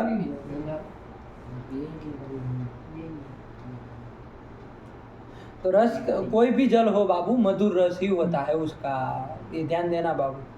कोई भी जल हो, अकाजरी का नहीं, जल कोई भी रहा, यहाँ का वहाँ का, आरओ का, कोई भी रहा, वो मधुर ही होता है। आप कहेंगे हमको तो नहीं टेस्ट आता है, मधुर नहीं लगता है, पीते हैं तो हमको मीठा तो नहीं लगता है, आरओ का पानी पीते हैं तो हमको नहीं लगता है कि नहीं?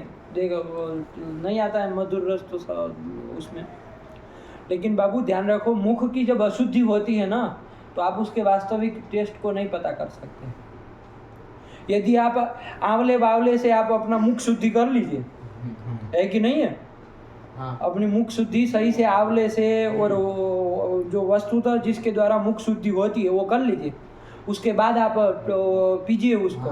इसके बाद मुंह आंवला वावला होता है कि नहीं होता है? कभी खाए हो कि जंगल में पैदा हुए हो? जंगल वाले भी आंवले खाते हैं। तो फिर तो उसको खा के मुख शुद्धि करके तब भी एक गिलास पानी पियो, कैसा लगता है? तो फिर तो मुख शुद्धि हुई बाबू। मुख जब अशुद्ध रहता है ना तो असली टेस्ट नहीं आता है। ये चीज आप मानते कि नहीं मानते?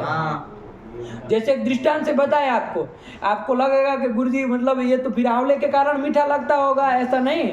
आंवले से बाबू मुख शुद्धि होती है, है कि नहीं है? ये पता नहीं आप लोग क्या क्या करते रहते हैं, है कि नहीं है? सही से वो नीम के उसके दातुन करके वो करिए, है कि नहीं है? वो उससे मुख शुद्धि होती है। एक बार फिर जल पीजिए, आपको मीठा ना महसूस हो तो, है कि नहीं है? मुख अशुद्ध रहेगा ना तो कोई मीठी चीज वस्तुतः मीठी होगी तो भी नहीं। जैसे आपका चाय बनाए, आप एक उदाहरण से बताए, मीठी चाय है, भरपूर मात्रा में उसमें शक्कर डाली है, लेकिन वो चाय पिलाने से पहले आपको एक गुड़ खिला दिया जाए, है कि नहीं है? और वो चाय पिला दी जाए, उसके बाद चाय पिलाएंगे, लोग क्या कहते हैं? मीठी नहीं है। अरे शक्कर डालना भूल गए आप लोग, जबकि उसमें 2 चम्मच डाले थे एक कप में, 1 चम्मच की जगह, है कि नहीं है? लेकिन फिर भी उसके बाद चाय पीने वाला क्या कहता है? शक्कर क्यों क्यों? तो क्या कहा जाता है उसको? सही माना जाता है क्या कि उसमें वो मीठी नहीं है, मान लिया जाता है? नहीं ना माना जाता है। कहा जाता है उसको भैया तुम मुंह धो के आओ, है कि नहीं है? या तो आधे घंटे रुको, तब वो गुड़ का वो प्रभाव कम होगा मुंह से तुम्हारे, है कि नहीं? तब पीना। होता है कि नहीं होता है? तो फिर मुख अशुद्ध रहेगा तो आप वास्तविक मीठा जो होता है वो भी नहीं पहचान पाते। होता है कि नहीं होता है सर? तो मुख शुद्धि जब हो जाती है तो अब उसके वास्तविक उसका वो कर लिया जाता है। आधे घंटे रोक दिया जाए, आधे घंटे वो थोड़ा रुक जाया जाए, या तो मुख शुद्धि वस्तुतः कर ली जाए, दंत धावन कर लिया जाए, है कि नहीं है? फिर उसके बाद चाय पियो तो मीठी लगेगी आपको, है कि नहीं है? होता है कि नहीं होता? ये वास्तविक चीज है, अनुभव से ये चीज समझिए आप लोग। तो जल में बाबू मधुर रस होता है, मुख अशुद्ध रहने के कारण हम उसको अनुभव नहीं कर पाते हैं, है कि नहीं है? लेकिन वस्तुतः जल में मधुर ही रस होता है। आया कि नहीं आया? अब उसमें जल में नमक डाल दिए तो खारा लगा, जल में कुछ वो क्या कहते हैं, कुछ वो दवाई मिला दी, ये हरितकी वरितकी कुछ मिला दिया, कसेला लगने लगा पानी, है कि नहीं है? और कुछ और मिला दिया तो तिक्त लगने लगा, मिर्च डाल दिया तो वो लगने लगा, और नीम की पत्तियाँ डाल दी तो कड़वा लगने लगा। वो सब अलग बातें हैं बाबू, वो मिलाने से वो तो उसका रस है, लेकिन वस्तु तो जल में देखे तो मधुर रस है बाबू। जले मधुर ये लकार लगा दिया, ये वो से क्या निकला? मधुर ही है। मतलब जल मधुर है। जल में मधुर ही है, इसका मतलब जल मीठा ही जल होता मीठा है। ही मीठा मीठे के अलावा कुछ वही बार बार बोलोगे तो थोड़ी ना आएगा। ये बस से क्या निकला? मीठे के अलावा और कोई नहीं, और कोई नहीं होता है, ये आ रहा है। और कोई कौन? खारा, अब ऐसे खारा फारा करने से नहीं आएगा, यही क्रम से बोलना पड़ेगा। अम्ला, लवण, कटु, कषाय, तिक्त, ये पांचों नहीं रहते हैं। ये वकार से लब्ध हुआ कि नहीं हुआ? यही कर दिया। तो रस का पता चला। तो रस कहाँ कौन कौन द्रव्यों में रहता है? पृथ्वी जल, हाँ, पृथ्वी जल और तेज में। नहीं, कहाँ का? पृथ्वी और जल, जल में ही रहता है। पृथ्वी में कितने रस रहते हैं? 6। और जल में 1। कौन? मधुर। मधुर है ये। वाह। आया कि नहीं आया? हाँ। यही कर दिया, रस के विषय में बता दिया बाबू। हाँ। समझ में आया कि नहीं आया? हाँ। ये कर लिया। चलो एक बार पढ़ लो, फिर आगे बढ़े।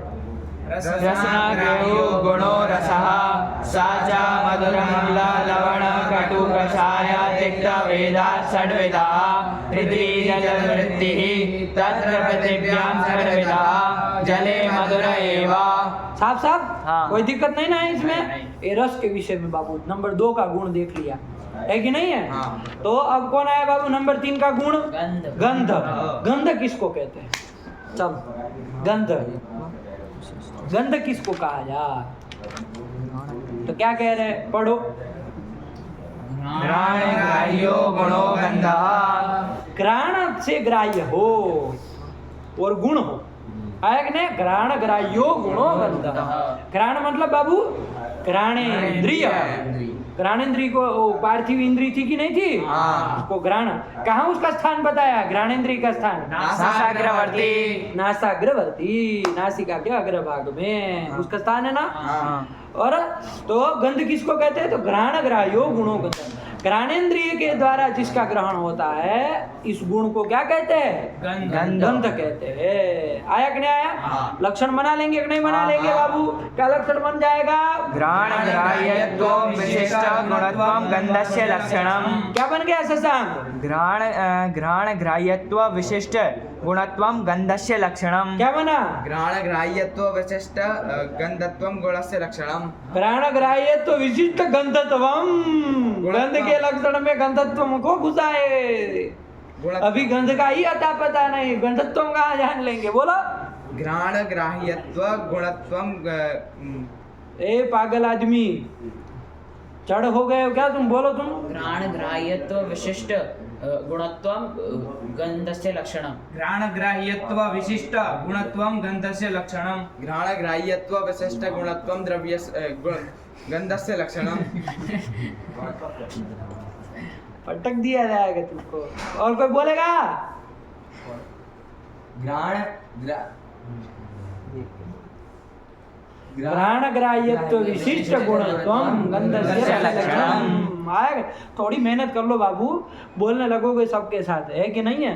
क्यों खाली सुन करके हमको वो करना है? सब लोग बोल रहे हैं तो हम क्यों पीछे हट जाए, है कि नहीं? थोड़ी मेहनत करके साथ में हो जाओ, सबके साथ बोलने लगो, है कि नहीं? कितना आनंद आता है देखो, बोलने का भी एक आनंद होता है ना, है कि नहीं? सुनने का तो आनंद होता ही है, बोलने का अलग आनंद होता है कि नहीं? उसके बाद बोल करके किसी को समझाने का एक अलग आनंद होता है कि नहीं है? तो फिर ये सब आनंदों को लेना चाहिए कि नहीं लेना चाहिए? खाली सुनने का आनंद नहीं लेना चाहिए ना, बोलने का भी आनंद लेना चाहिए। तो क्या बनेगा लक्षण? घ्राण ग्राह्यत्व विशिष्ट गुणत्वम गंधस्य लक्षणम। अब चुटू महाराज हमको बताएंगे कि इसमें विशेषण दल क्या है और विशेष्य दल क्या है। घ्राण ग्राह्यत्वम विशेषण दल है और गुणत्वम विशेष्य दल है। ये विशेष्य है।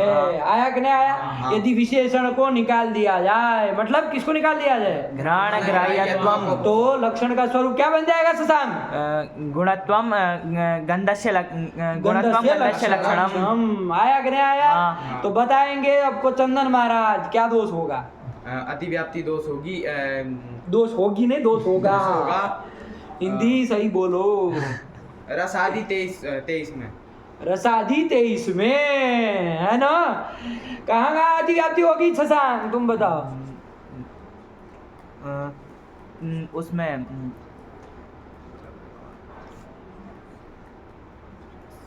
अरे ला, तुम तो ऐसे सोच रहे हो जैसे जंगल में देखने जाना पड़ेगा कौन कौन होता है।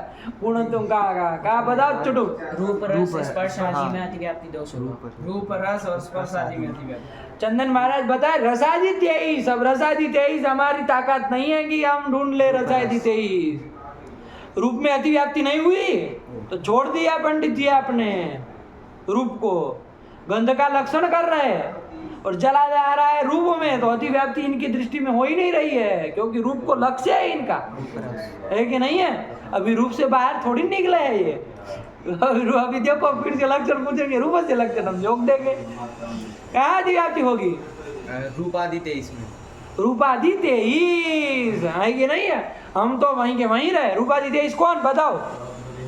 रूप रस स्पर्श संख्या ऐसे 23 बोल रहे तो ठीक है भाई, है कि नहीं है? आया कि नहीं आया? उसको गंध को नहीं ना पकड़ोगे? नहीं। तो ऐसे बोलो ठीक है, वरना ऐसे बोल दो रूप रस स्पर्श आदि में, तो साफ कोई पूछने वाली बात ही नहीं होगी। आदमी समझ जाएगा, विद्वान आदमी, इसको कुछ ना पूछो, है कि नहीं है? समझ करके बोल रहा है, वरना पूछना पड़ेगा ना, परीक्षण करना पड़ेगा आपका कि रूपादि 23 करके पता चला कि गंध को ही उठा लिया, है कि नहीं है? उधर संस्कार को छोड़ दिए फिर, है कि नहीं? चलिए, तो यही कर दिया बाबू, अतिव्याप्ति हो जाएगी। इसका वारण करने के लिए क्या देना पड़ेगा? घ्राण ग्राह्यत्वम विशेषण दल देना पड़ेगा। तो लक्षण का स्वरूप क्या हो जाएगा? घ्राण ग्राह्यत्वम गुणस्य गंधस्य लक्षणम। मारो उसको एक गाल पे, लगाओ उसको फटाक से, ऐसे धीरे से। हाँ, आया कि नहीं आया? क्या बन गया लक्षण? घ्राण ग्राह्यत्वम विशिष्ट गुणत्वम गंधस्य लक्षणम। लगाओ एक गाल पे, जब तक सही न जाए। घ्राण ग्राह्यत्व विशिष्ट गुणत्वम गंधस्य लक्षणम। हाँ, आया कि नहीं आया? घ्राण ग्राह्यत्व विशिष्ट गुणत्वम। तो अब अतिव्याप्ति नहीं ना होगी रूपादि में? नहीं। क्यों नहीं होगी? क्योंकि उसमें घ्राण ग्राह्यत्व नहीं है। घ्राण से ग्राह्य होता है रूप? नहीं। सुन के बता सकते हो घ्राण इंद्री से कि रूप लाल पीला काला पीला? नहीं। रस का ज्ञान हो जाता है घ्राण इंद्री से, नहीं। खट्टा मीठा, इसको हो जाता है। रस का ज्ञान होता है? नहीं ना होता है। आया कि नहीं? रस का ज्ञान नहीं होता है बाबू कभी, है ना? उसके द्वारा फिर तो स्पर्शादि का ज्ञान घ्राणेन्द्रिय से होता है? नहीं होता, किसी का ज्ञान नहीं होता। तो घ्राणेन्द्रिय घ्राणग्राह्यत्वम नहीं ना जाएगा, नहीं। रूप रस स्पर्शादि में नहीं जाएगा, तो अधिव्याप्ति का वारण हो गया। हाँ। तो चलो दे दिया, तो लक्षण क्या बन गया? विशिष्ट गुणत्वं गन्धस्य लक्षणम। ये बन गया। अब विशेषता हटा दिया जाए, चलो गुणत्वम को हटा निकाल बाहर करो। अरे ग्रहण ग्राह्य तो गंध ही होता है ना, तो ग्रहण ग्राह्य तो गंध में चला जाएगा, इतना ही लक्षण रख लो। अतिव्याप्ति हो जाएगी, क्योंकि क्या बताया नियम? यो गुणो येन इंद्रियेण क्रियते तद्गता जाति तद्भावश्चात् तेनैव इंद्रियेण क्रियते। यो गुणो, गंध जो गुण है वो किस इंद्रिय से गृहीत होता है? घ्राणेन्द्रिय से गृहीत होता है। किस इंद्रिय से? घ्राणेन्द्रिय से होता है। तो तद्गता जाति मतलब उस गुण में, गंध में रहने वाली जाति कौन? गंधत्व जाति और गंधा भाव। इसमें गंध है कि नहीं, ये भी तो गंध का अभाव भी तो उसी इंद्रिय से गृहीत होता है, तो यही बता दिया। हाँ। इसीलिए घ्राण ग्राह्यत्वम यदि केवल लक्षण बनाएंगे तो घ्राण से ग्राह्य जैसे गंध होता है वैसे और कौन कौन होता है? गंधत्व जाति और गंधाभाव। तो गंधत्व और गंधाभाव में अतिव्याप्ति हो जाएगी। किसके लक्षण की? किसका लक्षण था ये? गंध का लक्षण। गंध का लक्षण कर रहे थे, उसकी हाँ। अतिव्याप्ति हो गई गंधत्व में और गंधाभाव। इसका वारण करने के लिए क्या देना पड़ेगा? गुणत्वं ये देना गन्धस्य। पड़ेगा। तो क्या लक्षण बन जाएगा? घ्राणग्राह्यो विशिष्ट गुणत्वं गन्धस्य लक्षणम। तो अब अतिव्याप्ति नहीं ना होगी? नहीं। क्यों नहीं होगी? गंधत्व में और गंधाभाव में अतिव्याप्ति क्यों नहीं होगी? क्योंकि उसमें गुणत्व नहीं है, क्योंकि गंधत्व और गंधाभाव, गंधत्व जाती है, हाँ। गंधाभाव अभाव है, हाँ। गुण नहीं ना, नहीं। तो गुणत्व नहीं रहेगा। चलिए अतिव्याप्ति कारण हो गया, यही रख ले। मात्र पद देने की जरूरत नहीं है इसमें। नहीं। क्यों? संख्या संयोग आदि में अतिव्याप्ति नहीं होगी। नहीं। मात्र पद क्यों नहीं देंगे? तो क्यों? घ्राणेन्द्रिय से नहीं होता है ज्ञान? नहीं। संख्या का ज्ञान नहीं होता? नहीं होता। नहीं। अच्छा, हाँ। हो जाएगा, हमको तो लग रहा है। नहीं। नाक लगा के नहीं पता चलेगा? नहीं।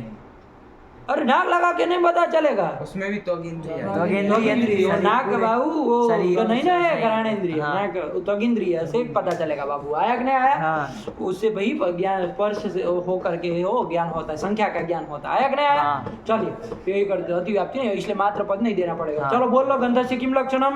घ्राणग्राह्यत्वं विशिष्ट गुणत्वं गन्धस्य लक्षणम। अब गंध कितने प्रकार की होती है कि नहीं? गंध का भेद कितने प्रकार की होती है? गंध है कि नहीं है? कितने प्रकार की होती है चुटू?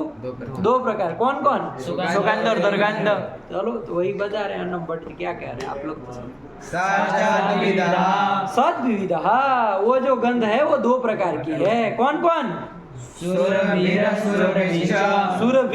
असुरभिः, दो प्रकार की। कौन कौन? सुरभिः असुरभिः। सुरभि मतलब सुगंध बाबू, सुरभिः मतलब सुगंध। क्या हुआ? क्या? कुछ नहीं बोल, चल रहा है, फोन आ रहा है।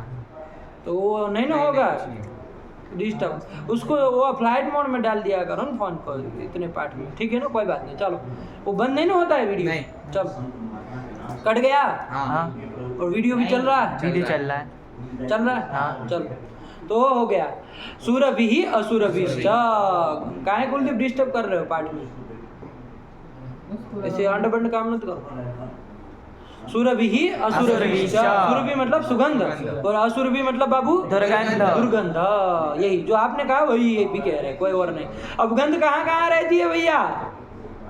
पृथ्वी। गंध कहाँ कहाँ रहती है? गंध गुण है, द्रव्य में ही रहेगी। कौन कौन द्रव्य में रहती? देख लिया जाए। पृथ्वी। जल में भी गंध रहती है ना? नहीं। हाँ, जल में गंध रहती है। देखो ये सब लोग, हाँ, सब अंड बंड कम थोड़ी नहीं हमारे यहाँ। ये लोग जल में भी गंध पा लेते हैं, है ना? जल को सूंघ के बता देते हैं सुगंध है कि दुर्गंध। जल में गंध होती है? नहीं। तेज में? नहीं। आकाश में? नहीं। काल में? नहीं। दिक में? नहीं। आत्मा में? नहीं। मन में? नहीं। कहीं गंध नहीं होती है। आया कि नहीं? ये विचार पूर्वक बोल रहे हैं कि ऐसे ही? इसका चूंकि हम लोग, तो चलो क्या कह रहे हैं पहले देख लो क्या कह रहे हैं। गंध कहाँ रहती है? पृथ्वी मात्र वृत्तिः। पृथ्वी मात्र वृत्ति, पृथ्वी मात्र में रहती है। पृथ्वी मात्र में रहती है मतलब पृथ्वी में ही रहती है, मतलब पृथ्वी के अलावा कहीं नहीं रहती है, जलादियों में नहीं नहीं रहती रहती है। आया कि नहीं? पृथ्वी मात्र वृत्ति है, मात्र से यही लाभ हुआ, हाँ। पृथ्वी में ही रहती। चलिए ये कर लिया। अब इसमें तो कुछ नहीं बताना पड़ेगा नहीं। कि कौन सी रहती है। अब पृथ्वी में ही रहती है और गंध दो प्रकार की है, हाँ। या तो सुगंध होगी या तो दुर्गंध होगी। आप विवेक कर लीजिए कौन सुगंध है कौन दुर्गंध है। सुगंध कौन सी, जैसे पृथ्वी में बताओ कौन सी पृथ्वी में सुगंध रही, जैसे पुष्प। पुष्पादि जो पृथ्वी है उस सब में सुगंध रहती है। आया कि नहीं आया? हाँ। और दुर्गंध किसमें रहती है? उदाहरण बताओ कोई पृथ्वी से। कीचड़ हो गया, नाली हो कीचड़ गई। वीचड़ ये सब है तो उसमें हाँ। दुर्गंध रहती है। आया कि नहीं आया?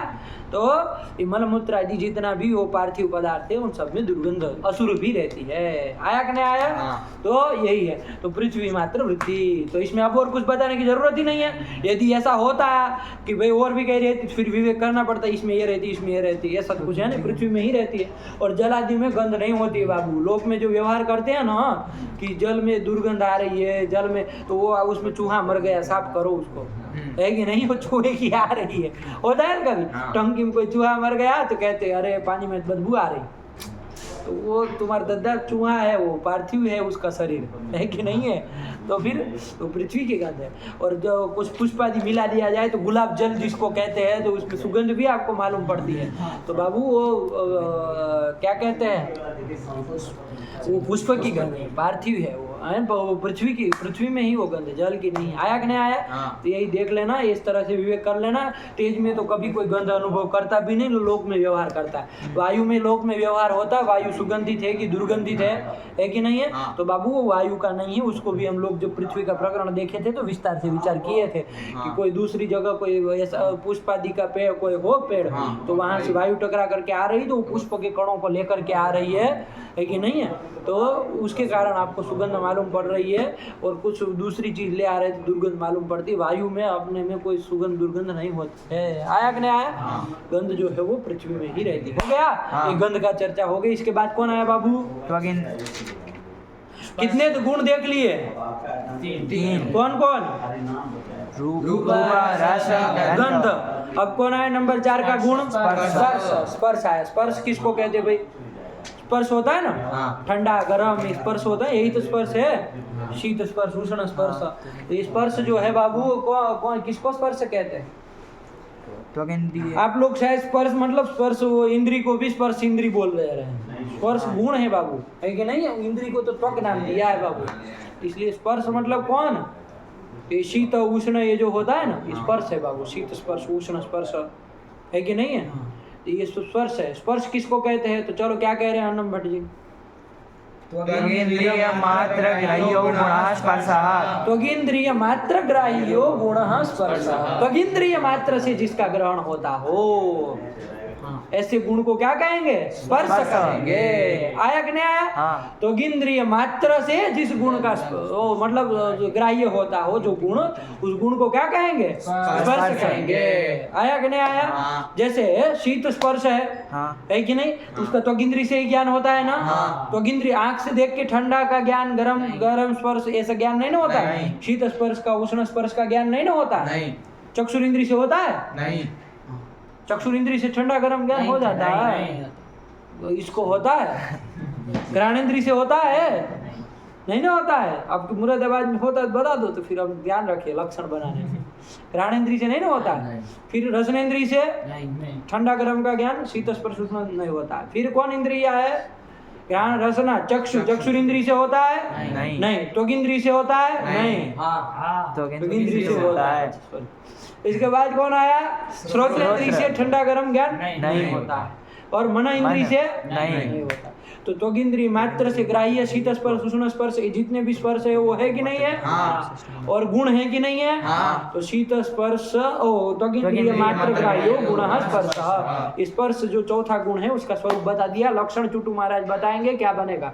क्या बनेगा? त्वगिंद्रिय मात्र ग्राह्यत्व विशिष्ट गुणत्वम स्पर्शः लक्षण, स्पर्श स्पर्शस्य लक्षण, स्पर्शस्य लक्षण। हम अभी झाड़ देते तुमको, हाँ दूध उतार देते। स्पर्श लक्षण क्या बोला? अच्छा त्वगिंद्रिय मात्र ग्राह्यत्व गुणत्वम स्पर्शस्य लक्षणम, त्वगिंद्रिय मात्र ग्राह्यत्व विशिष्ट गुणत्वं स्पर्शस्य लक्षणं त्वगिन्द्रिय मात्र ग्राह्यत्व विशिष्ट गुणत्वं स्पर्शस्य लक्षणं त्वगिन्द्रिय मात्र ग्राह्यत्व विशिष्ट गुणत्वं गुणत्व स्पर्शस्य लक्षणं गुणत्वम वहां तो तोड़ोगे ना मूर्खराज कि आगे कहीं कहाँ जोड़ोगे फिर क्या बोलोगे?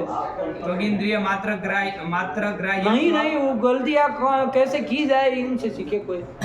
त्वगिन्द्रिय मात्र ग्राह्यत्व विशिष्ट गुणत्वं स्पर्शस्य लक्षणं। इतने लक्षण बोल लिए अब तो गलती आनी ही नहीं चाहिए। कोई बोलेगा कोई?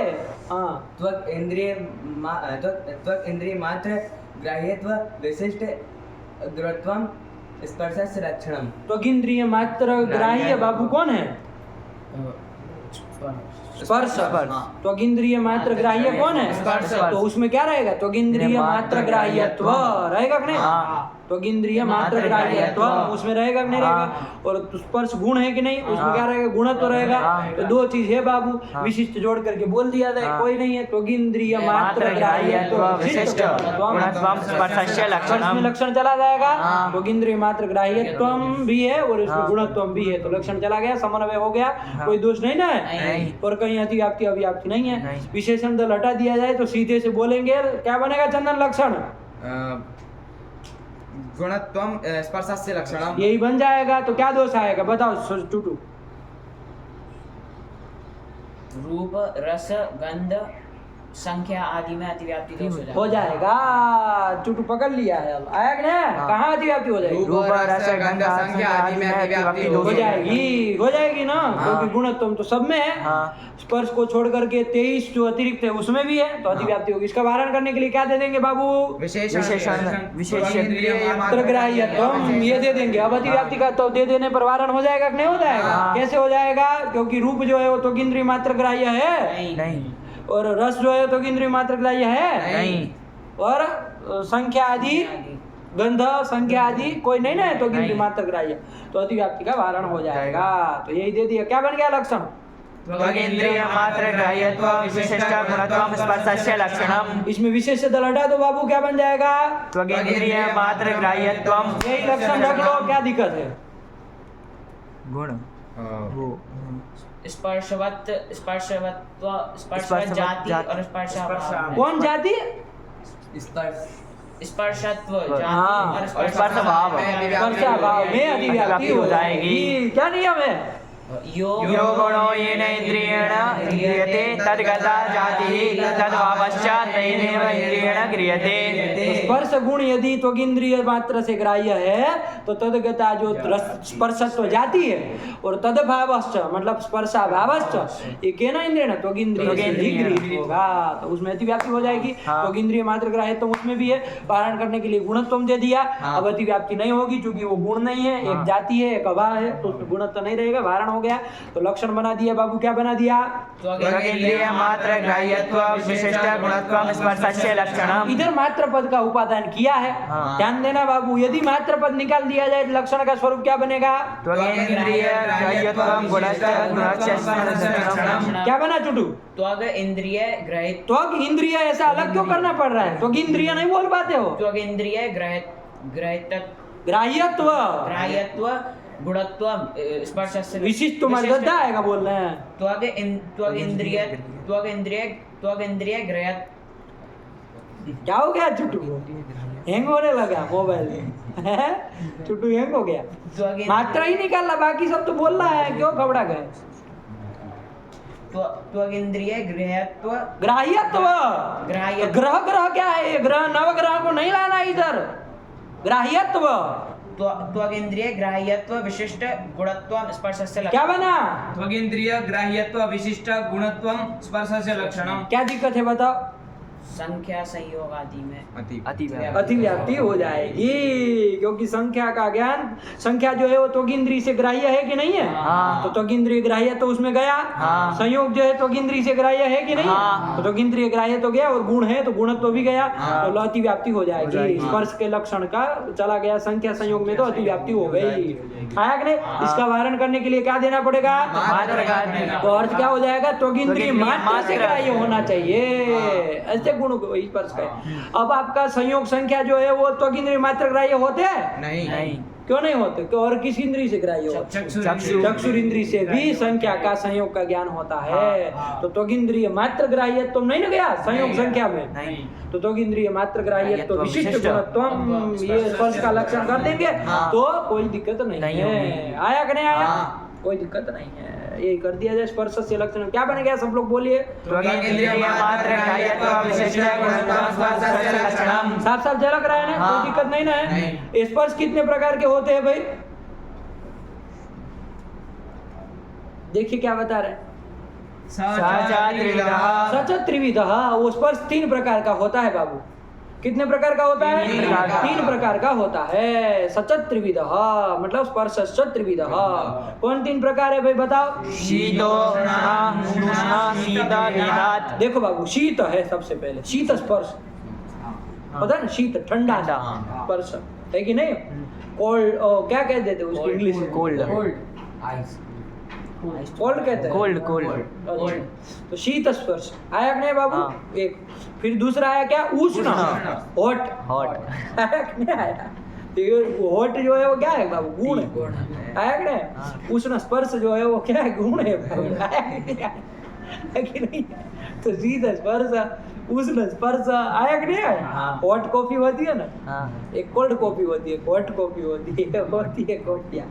तो शीत स्पर्श उष्ण स्पर्श 2 प्रकार के होते हैं। शीत स्पर्श किसका? और शीत स्पर्श उष्ण 2 हो गए। शीत के बाद उष्ण था बाबू, कोई संधि हो गई है। शीत धन उष्ण था, क्या हो गया? अकसवर्णे दीर्घ। क्योंकि शीत के बाद उष्ण, शीत में अक्षे पर में सवर्ण अच मिल गया। सवर्ण अच है ना? क्यों सवर्ण अच नहीं है? अक्षे पर में अच तो मिल ही गया, क्यों अकसवर्ण दीर्घ नहीं मिलेगा? सवर्ण अच पर में नहीं है। क्यों सवर्ण नहीं है? अ उ में सावर्ण क्यों नहीं है? अरे विवृतम स्वराणाम आभ्यंतर प्रयत्न दोनों का विवृत है। स्थान भिन्न है। अ का स्थान कंठ है, उ का स्थान ओष्ठ है, तो नहीं लगेगा। तो फिर ऐसे अंड बंड बोलोगे तो शीत धन उष्ण होगा, कौन सूत्र लगे? कौन संधि होगी? आठ गुण से गुण हो जाएगा। अ उ में क्या हो जाएगा? ओ शीतोष्ण बन गया कि नहीं बन गया? ये हो गया। और तीसरा का भेद बताया, अनुष्णा शीत। अनुष्ण क्या होता है? अनुष्णा शीत। देखो शीत उष्ण और अनुष्णा शीत। अनुष्णा शीत मतलब बाबू न ठंडा न गर्म, न उष्ण न शीत। उसको क्या कह देंगे? अनुष्णा शीत।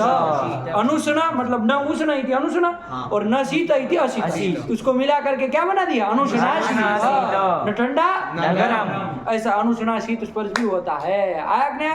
तो स्पर्श 3 प्रकार का। कौन कौन बाबू? शीत स्पर्श, उष्ण स्पर्श और अनुष्णा शीत स्पर्श। कौन? उष्ण स्पर्श, शीत स्पर्श, उष्ण स्पर्श और अनुष्णा शीत। अनुष्णा शीत स्पर्श। कौन कौन 3? शीत स्पर्श, उष्ण स्पर्श और अनुष्णा शीत स्पर्श। कौन 3?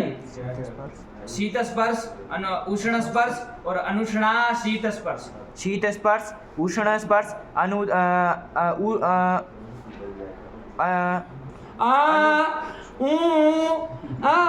अनुष्णा शीत स्पर्श। क्या हूँ कर रहे हो? सीधे बोलो 3 भेद। लंबे लंबे गाने गा रहे हो तुम, छोटे बच्चे वो करते हो। अनुष्णा शीत। लगता है कुछ बेचने के लिए आया। साबुन ले लो, साबुन बेचने आया। चलो अनुष्णा शीत स्पर्श आया कि नहीं बाबू? तो ये 3 भेद होते हैं। अब स्पर्श कहाँ कहाँ रहता है भाई? स्पर्श भी गुण है, द्रव्यों में ही रहेगा। कौन कौन द्रव्यों में रहेगा? अनुभव करके बताइए आप। अनुभव से बताइए। पृथ्वी में रहता है स्पर्श होता है कि नहीं है? पृथ्वी में भी स्पर्श गुण रहता है। फिर जल में, तेज में, वायु में, वायु में स्पर्श नहीं होता है कि नहीं है? लंठों को कौन समझाए कि स्पर्श रहता है? नहीं होता है आपको स्पर्श? होता है। वायु का स्पर्श नहीं होता है। तो फिर पागल है कि? आकाश में होता है? नहीं। काल नहीं। दिक नहीं। आत्मा नहीं। मन नहीं। तो कौन कौन द्रव्यों में रहा? पृथ्वी, जल, तेज और वायु वायु में स्पर्श रहता है। बताओ क्या कह रहे हैं अन्नम भट्ट जी? पृथ्वी जल तेजो वायु वृत्तिः। आया कि नहीं? पृथ्वी जल तेजो वायु वृत्ति। पृथ्वी जल तेज और वायु में वृत्ति होता है स्पर्श। आया कि नहीं आया? अब किसमें कौन सा रहता है भाई? तीनों प्रकार के स्पर्श सब में रहते हैं? नहीं हैं? नहीं तीनों प्रकार के सब में रहते हैं? नहीं रहते। किसमें कौन सा रहता है? तो विवेक करके बता रहे। क्या कह रहे? पढ़ो।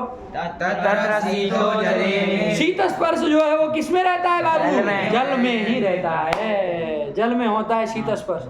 आया कि नहीं? वो पृथ्वी का शीत स्पर्श होता है? नहीं ना होता है। हम लोग बहुत अच्छे से समझ करके आए हैं, नहीं होता है ना। जल के कारण पृथ्वी ठंडी लगे तो अलग बात है बाबू, वरना पृथ्वी का शीत स्पर्श नहीं होता। आया कि नहीं आया? तेज का शीत स्पर्श होता है? नहीं। और वायु का शीत स्पर्श होता है? नहीं होता है। तो ठंडा वायु तो करते हैं वो उसमें जल के कारण। जल के कारण। आया कि नहीं? हाँ। तो शीतो जले, शीत स्पर्श जल में रहता है। आया कि नहीं? हाँ। फिर उष्ण स्पर्श कहाँ रहता है? तेज में। तेज में। उष्णस तेजसी। क्या कहा? उष्णस तेजसी। मतलब उष्ण स्पर्श जो है वो तेज में रहता है, और कहीं नहीं ना रहता है? नहीं रहता है। तो हो गए। तीसरा भेद कौन सा था? अनुष्णाशीत। अनुष्णाशीत कहाँ कहाँ रहता है? तो बोलो। पृथ्वी वायवोः। पृथ्वी और वायु में। तो पृथ्वी वायवो हो, पानवो हो, गुरुवो हो बनता है ना। हाँ। वैसे पृथ्वी वायवो हो। पृथ्वी और वायु में कौन रहेगा? अनुष्णाशीत। न उष्ण न शीत। अनुष्णाशीत स्पर्श रहता है। आया कि नहीं आया? हाँ। अनुष्णाशीत समझ में आया ना? हाँ। अनुष्णाशीत में दो, अनुष्ण अशीत, अनुष्णाशीत बना है। आया कि नहीं आया? तो ठंडा न गर्म, ये था। तो होता है पृथ्वी में अनुष्णाशीत और वायु में भी अनुष्णाशीत होता है। अब कभी जो अग्नि का संयोग हो गया तो कभी आपको उसको पृथ्वी और वायु आपको गर्म लगने लगे, जल का संस्पर्श होने के कारण आपको ठंडे लगने लगे। आया कि नहीं आया? वायु जैसे ठंडी के मौसम में रात में आप जाएंगे तो आपको ठंडा लगेगा, और गर्मी के दिनों में आप निकलेंगे तो लू आप कहते हैं गर्म लगता है, वायु है कि नहीं है? तो वो किसके कारण हो? तेज के कारण। और रात को ठंडा लग रहा है तो जल के कारण है कि नहीं? वो कोहरा वोहरा गिनता है, पानी होता है ना, वो पानी उसमें मिला। अब आप देखेंगे पत्तियों के ऊपर पानी जम जाता है कि नहीं है? वैसे आपको जल ऐसे प्यास नहीं बुझ जाएगी, आप कैसे पीने लगेंगे तो कोहरा है कि नहीं है? लेकिन उसका आप देखेंगे पत्तियों के ऊपर एक बिंदु बन जाते हैं, तो वही है, जल ही है वो, तो उसके कारण ठंडा लगता है। आ गया? चलिए, तो अनुष्णाशीत पृथ्वी वायवो हो। स्पर्श के बारे में भी बता दिए, एक बार पढ़ लो पूरा। हो गया? हाँ। बता दिए ना किसमें कौन सा है? पढ़ लो एक बार। क्या कहा? त्वगिन्द्रियमात्रग्राह्यो गुणः स्पर्शः स च द्विविधः शीतोष्णाशीतभेदात् पृथ्वी जल तेजो वायु वृत्तिः। तत्र शीतो जले उष्ण शीतो जले है मूर्ख तरीका, काटो उसको। जले है कहाँ बनता है? विकसी ऐसे व्याकरण मूर्ख पैदा हुए। रामे है कौन बोलता है जी सप्तमी में? इतनी दिमाग नहीं है आपको? कभी कोई बोलता है ज्ञाने है? जलम जले जनानी सप्तमी का वचन नहीं आपको बोलना है। जले लिखा है तो बोले जा रहे हैं। ये सबसे अधम पाठक होता है जो तथा लिखित पाठक होते। सुने कभी अधम पाठक का लक्षण? अधम पाठक किसको कहते हैं? तथा लिखित, जैसे लिखा वैसे पढ़ने लगे, मूर्ख तरीका। अधम पाठक होता है। जले है और चिल्ला चिल्ला के बोल रहे, नहीं समझ में आता। सप्तमी में होता है कभी जले है तो फिर अंड बंड बोलते हैं। क्या बोले? तत्र शीतो जले उष्णस्तेजसी अनुष्णाशीतः पृथ्वी वायवोः। हाँ, उधर तो रहता है ना। हाँ। जहाँ रहेगा वो भी अब विसर्ग काट देंगे संसार में से। चले, ये कर लिया। हो गया? तो कितने गुण देख लिए बाबू? चार। कौन कौन? रूप रस गंध स्पर्श। समझ में आया चारों? हाँ। अब कौन आया बाबू? संख्या। संख्या आएगी ना। अब देखो क्या कह रहे, पढ़ो आगे। रूपादि चतुष्टयम् पृथिव्याः पादमनिद्यं च। अब देखो यहाँ संख्या की बात नहीं की, संख्या बताना चाहिए ना। लेकिन देखो बाबू, रूप रस गंध स्पर्श, ये चार गुण आपने देखे कि नहीं देखे? ये चार गुण आपने देखे ना, तो इन चारों गुणों के विषय में कुछ बात बतानी है इनको।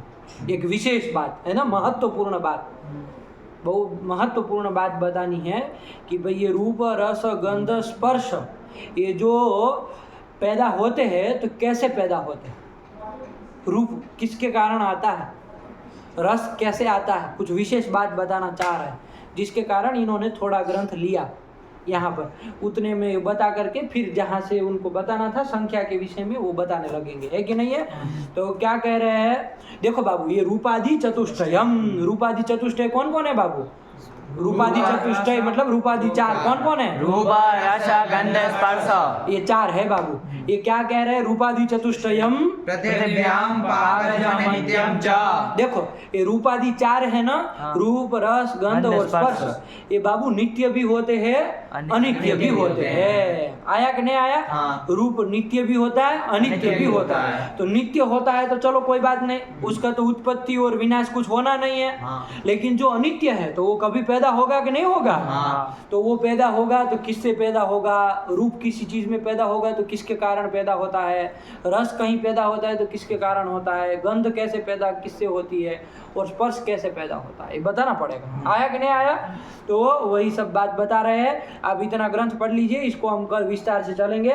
ये ग्रंथ आपको कल पढ़ाएंगे, ठीक है ना? एक बार पढ़ लो खाली क्या क्या है। रूपादि चतुष्टयम पृथिव्याम पाकजम नित्यम च, अन्यत्र पाकजम नित्यम अनित्यम च, नित्यगतम नित्यम अनित्यगतम नित्यम। ये बता दिया।